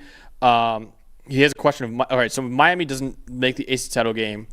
And if not, the ACC winner has to make the playoff. So there's an extra team that nobody has talked about. Does that boot Notre Dame, BYU, or Miami because of the ACC winner? Yeah, so there has to be, whether it be ACC or not, there has to be 5 conference champions in the playoff. Now, that could be 3 Power 4 champions, James Madison and Tulane or North Texas, say, or that could be most likely the 4 Power 4 champions and then 1 Group of 5 champion. But to answer your question, there has to be 5 conference champions. So there's 7 at-large spots available. There can't be 8 at-large teams that make the playoff. There's only 7 spots for that. Exactly 7 will make it as an at-large team. So I hope that answers your question, Donnie, of yes, there has to be 5 conference champions. Whether that be the ACC, whether that be 2 group of 5 conferences, or what have you, there has to be 5 conference champions in the playoff. So this is the big thing about, so the talk is, you have to get into the top 12. Well, not really. You actually have to get into, the way it stands, unless Miami wins this conference and things get real weird, you really have to get into the top 10. Yeah. Which is why when we talk about Alabama being at number 10 and being, okay, what if they lose to Auburn? Or Notre Dame is playing Stanford, probably not going to happen, but they're at number 9 if that were to happen. Or Oklahoma at number 8 losing. Those, or even, is Oregon 7? Were they 7 in the last one? That range of teams losing there, that's what's really important to BYU at 11, Utah at 12, Miami at 13, Vandy at 14. You need to get into the top 10 in all likelihood if you're going to get into an at-large situation there. And then we haven't even discussed the nightmare situation that would happen if Duke were to win the ACC, because that's still on the ACC table. will be out. Yes. Maybe not if Miami makes a playoff, but the ACC champion will be out then. Duke is not making the playoffs 7-5 or 8-5. But then what do we do? If Duke wins the ACC and Coastal beats James Madison this week, like my upset pick, then we're a train wreck. Then we're a real train wreck. Then we're screwed. Pac-12 champion? Who's winning the MAC? Whoever. Washington State, Oregon State, once again. Whoever wins the Pac-12. Well, they're playing again this week. Yeah, I know. Wazoo, second time. Wazoo looking for revenge. It's the unofficial Pac-12 title game this weekend. Yeah, absolutely. Pac-2 title game, I should say. So it's. Yeah, Donnie, he also asked, what are the odds Miami gets in the ACC title game? Not likely, but if you want to rewind back to the Pitt-Miami preview, because we mapped out Pitt and Miami's path of making the playoff they have as well. They have arguably, of all the teams alive, actually the lowest chance of making it. Yeah. Because they lose. Duke wins every tiebreaker based on strength of schedule stuff, and then you still have Virginia and SMU and whichever combo of things. There is one scenario where Duke wins and Miami can make it in, but that would require a couple other things to happen too. Syracuse winning? Yeah, potentially. Oh, boy. So it's complicated. It gets very, very complicated as well. So yeah, it's gonna be crazy. Actually, someone in the chat saying, "Don't let Max pick you at UCF." There, I'm sure a BYU fan, one of our favorite BYU faithful in the chat, saying, "Do not let Max pick UCF to beat BYU." No, at Lavelle Edwards, I think they're. Yeah. Also, by the way, before we get to the last game, I know we'll get to the last game real quick. I know our producers want to kill us. We didn't preview Texas Tech and BYU because we think that they should both win those games. We're both predicting Texas Tech and BYU to win, right? I'm in on that. Okay, so we think the Big 12 title game will be Texas Tech against BYU. We're not previewing those games. We have 12 others that are probably going to be closer games that are also massive games as well that we're going to preview. We both think Texas Tech and BYU are going to win this weekend. And we have the Utah game because we feel there's at-large implications with them being number 12 at the moment. And it's going to be a closer game, too. So that's why we didn't preview those two games. I'm sure a lot of BYU fans and Texas Tech fans are probably going to be pissed at us for not doing it. We'll preview your game next week, of course, the Big 12 title game. All right, final game now. SMU at California. Night game, 8 p.m. Eastern Time on ESPN2. SMU trying to secure a spot in back-to-back ACC championship games. So even in a wide open conference, again, ACC still has 6 teams alive in the race right now. SMU still has the inside track to making it to back-to-back ACC championship games in their first 2 years as a member of the ACC. If the Mustangs go on the road and beat Cal, they're in. They're going to Charlotte. That's it. If they lose to Cal, which is of course possible, if they lose, they need a lot to happen. They need Pitt to lose, they need Duke to lose, they need NC State to lose, and they need Virginia to lose. So a lot to happen. Yes, they're still alive if they lose to Cal to make it to Charlotte, but a lot would need to happen in order for SMU to get there. It's also, Dalton, it's worth noting in this game, the Golden Bears are now on an interim head coach because head coach Justin Wilcox was fired this past Sunday after 9 seasons on the job. Their interim head coach is Nick Rolovich right now as well, who's been a head coach in the past too. He will be the interim head coach for Cal in this game and also whatever bowl game Cal plays into. Yeah, no, absolutely. I mean, again, this is the second of 2 games that could make all of our crazy ACC scenarios very, very simple. SMU got to go out to the West Coast. Cal has been solid this year, obviously. Their offense has been high-flying. Their defense, not great in the trenches, but I think their secondary is really good. I'll talk about that. But this is a moment for SMU to lean on their experience, the playoff run last year, getting into the ACC title game last year and all the work that took. I think it's a big opportunity for them. And you know, I think a few weeks ago they were probably left for dead, but when you consider their 3 losses, 2 of them were out of conference, to TCU and Baylor, and that's why they're here right now. The argument that the conference games are obviously more important. I know Pat Narduzzi made that argument a couple weeks ago. Well, he's right about it in the sense for SMU, so there's very much a chance. Curious to see, too, if SMU gets ranked tonight. You know, with their 3 losses, yes, being Wake Forest and TCU and Baylor, 3 relatively average teams, but I would think that even if they don't get ranked tonight, win this game on the road, beat whoever in the conference title game, and you still have that win over Miami, which looms pretty large here, obviously, over the entire race. Got to wonder where SMU might stand in the eyes of the committee starting tonight and then moving forward. Okay, if SMU, because I want to talk about this too, because I think there's a chance it goes elsewhere, but I do I'm with you. I think if SMU wins this game and wins the ACC, they would be above at least one of James Madison and or the American champion. I think so. They would sneak him in there, so especially with a Miami win under their belt. Another what they did to Louisville last week was very impressive, right? And you just consider then they would beat, say, a Virginia or a Miami or a Pitt or wherever the tiebreakers go from there if Virginia were to lose. But yeah, no, I think you're talking about they would find a way to get him in there. Yeah, I don't think it's a doomsday like Duke winning. 10-3 with at least 2 ranked wins and that huge win over Louisville. That would probably be enough. Yeah, I would think so too. I want to talk about it though. Oh no, I was thinking about Louisville. Sorry, Louisville's the one that beat JMU, not SMU. Oh, true. Go ahead. But they beat Louisville though. So they did. Beat Louisville, beat JMU, which is like transitive property there. Transitive properties and things like that. That's one way to put it. Oh, Donnie making a great point. So I did say earlier that, you know, we're not previewing BYU or Texas Tech this week, but we'll preview the game next week between the 2 of them. That's the jinx of the year I just had right there. Well, I deeply apologize to Texas Tech and BYU fans for saying that. Now one of them's going to lose now, and they're going to blame me, as they should. Just when you had the curse broken the other day, now you've gone and BYU fans were taunting me at that game, being like, I hope you didn't pick us this week. I hope you didn't pick us this week. I did. We're going to lose a whole fan base. Oh, I totally jinxed them. That's my bad. Oh, Donnie, shout that out. Pull up the thing. We got to preview the games.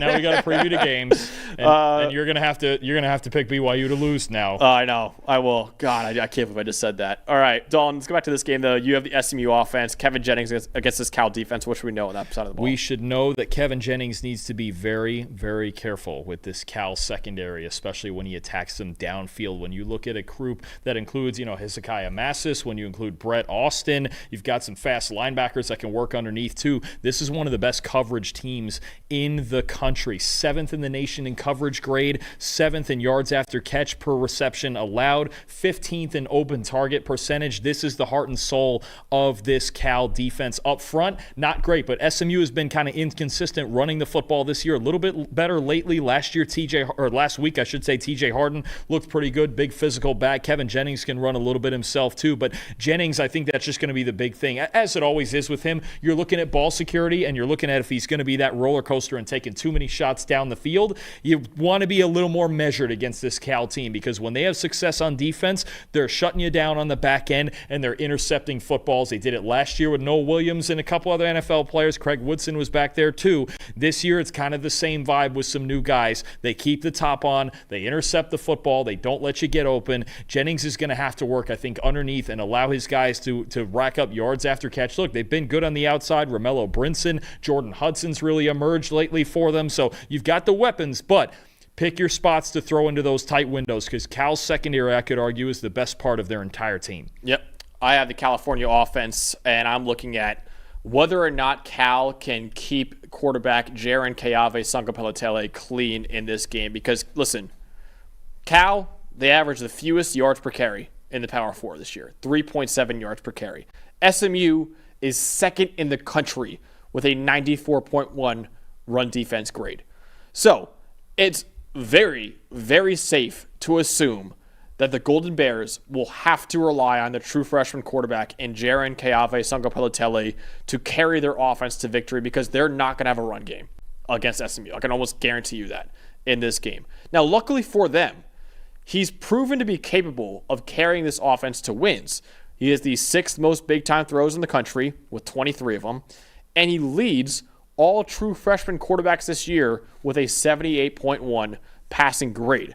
There is a really big difference, though, in how effective Sangapolotele is when he's kept clean versus when he's under pressure. When he's left alone in the pocket, the former 4-star recruit has an 85.8 PFF grade with 20 big-time throws and 9 turnover-worthy plays. But when he's pressured, he goes from 85.8 PFF grade to a 56.8 PFF grade with only 3 big-time throws and 8 turnover-worthy plays. Now, Cal, they're only 83rd in pass blocking grade this year and 103rd in pressure rate allowed this year at about 35%. But SMU, while they're outstanding in run defense, they're not as good at getting after the quarterback this year. They're only 111th in the nation in pressure rate at about 28-29% this year, and they very rarely blitz as well. So if Sangapolotele has clean pockets all night to work from, he can lead Cal to an upset in this game. If not, though, and if SMU gets consistent pressure on Sangapolotele, combine that with the fact that Cal probably won't have any run game at all in this game, this offense could really, really struggle to move the ball in this game. Yeah, no, Sangapolotele, he really has the ability to beat you downfield, right? And they've had to drop back and throw the football a lot. Like you mentioned, they're in the bottom 15 in the nation in rushing grade, and you mentioned last in the Power 4 in yards per carry. They just don't run the football very well. They're not very good in the trenches on either side. But you look at these weapons they have, Tron Grizel, Jacob DeJesus, right? Mason Minnie at tight end. You've got a lot of weapons that can beat you. And look, this team went into Louisville against a very good defense and won that game, albeit in overtime, but that was a big upset win that they got there, and he really carried them, and Jacob DeJesus went crazy in that game. He's a dangerous player in the slot. I think you've got a great battle between Sangapolotele and the safeties for SMU. We've talked about so much, Ahmad Moses and Isaiah Nwokobia. That's really the heart and soul of their defense, defending the middle of the field. I think Jaron's going to have to attack on the outside if he wants to beat this SMU team, but you're right. It looks like an awfully one-dimensional matchup here for Cal's offense, and they're going to need their quarterback to carry them through one more game. So ultimately, Dalton, will SMU clinch a spot in the ACC championship game, or will Cal get a big upset over SMU, which would be massive for other teams in the ACC like Pitt, Miami, Duke, and everyone else competing for a spot in the ACC title game right now? Who wins this game between SMU and Cal? Cal is certainly dangerous, and there is always the looming threat of Kevin Jennings, and sometimes just what is he going to do with the football, especially scrambling around late in plays, and ball security, as always. I think for both of these quarterbacks is going to be big in this game, but I like what Kevin Jennings has done lately the last 2 months or so of getting rid of the football quickly, right? He's been getting rid of the ball quicker. He's been more accurate with it underneath than he was last year, and I just think this is one where I'm going to go with SMU is just a better football team here. And the fact that Cal is in the bottom 15 of both rushing grade and run defense grade, you need a level of physicality to be able to play with this SMU team. This front seven, this defensive line led by Isaiah Smith and Ja'Kai Lang and those guys up front, they're really good. Jeffrey Emba on the inside is an outstanding run stopper. I think in the trenches is where SMU has a real path to success and a real advantage here. I'm taking the Mustangs 31-21, and I'm taking the easy way out of this with Virginia and SMU both winning their games. Yeah, same here. I have it, again, by a pretty big score, 34-17 over Cal. But you also had by 2 scores, too. You can't get on me for that This one and the Georgia one are the two that I feel really good about. The rest, I think we could get absolute madness. Hope so. We'll see. But I think the Mustangs get enough of a pass rush in this one to slow down Jaron Kayave, Sangapolotele, and that offense, while SMU offensively will have some success in this game as well against Cal.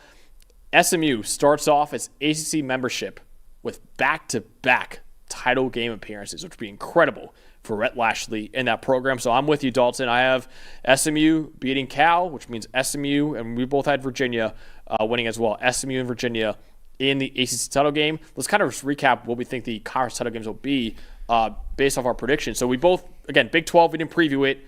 Both think Texas Tech and BYU are going to win. They're going to the Big 12 title game. Both had Virginia and SMU winning, means they're going to the ACC title game. Big 10, both had Ohio State winning. Indiana's going to win too. Indiana's beating. Which actually doesn't matter. Ohio State wins. Indiana's going anyways. Oh, okay. But yeah, well, they're beating Purdue. Yeah, they're beating Purdue. Indiana versus Ohio State in the Big Ten title game. Now, here's an interesting one though. Since A&M loses, and that sends Georgia to the title game, and we had Alabama winning as well. So it'll be Alabama. Well, I did not. Sorry, Alabama for me. So, Alabama, Georgia. You have Bama, Georgia.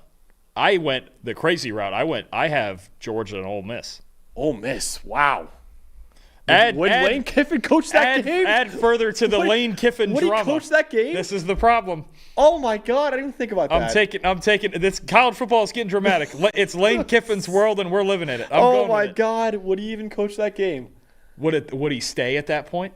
I don't know. Would he sleep on it? They would delay the announcement another week. Then they'd be like, actually next week. Actually, they can't. They're probably announcing on Saturday morning. Yeah, but then so then here's the problem. Then you have the SEC title game. Well, you can't announce it the next day. Then you get the playoff selection.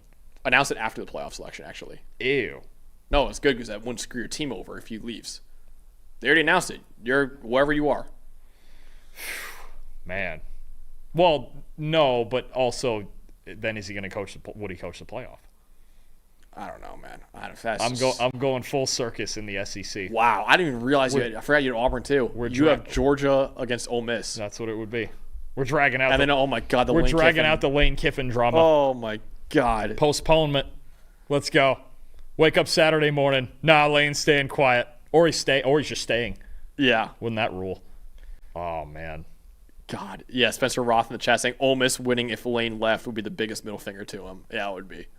There's still a sick part of me that wants him to just like turn around and take the New York Giants job, and just I don't know, just so dramatic. That's crazy, on the man. Field, sidelines, off the just everything. I can't. Yeah. So I have Bama against Georgia. You have Ole Miss against Georgia, which is just complete chaos in the SEC. That means both teams that you have in A&M and Alabama just need to win. You have both losing. Yep. So that means, damn, that'd be crazy. All right. So that's what we got for what should be an incredible rivalry weekend in college football in Week 14. Want to say thank you for you guys out there. It's Thanksgiving week this week. We're very thankful to you guys for watching the show all year. Still plenty to come, obviously, but very grateful and very thankful for you guys watching this show. Happy Thanksgiving to you and your loved ones as well. For our producers back there in Tyler and Eli, for Dalton, Wasserman, I'm Max Chadwick. We'll see you guys on Sunday morning at 9 a.m. Eastern Time, breaking down what should be an incredible rivalry weekend in college football.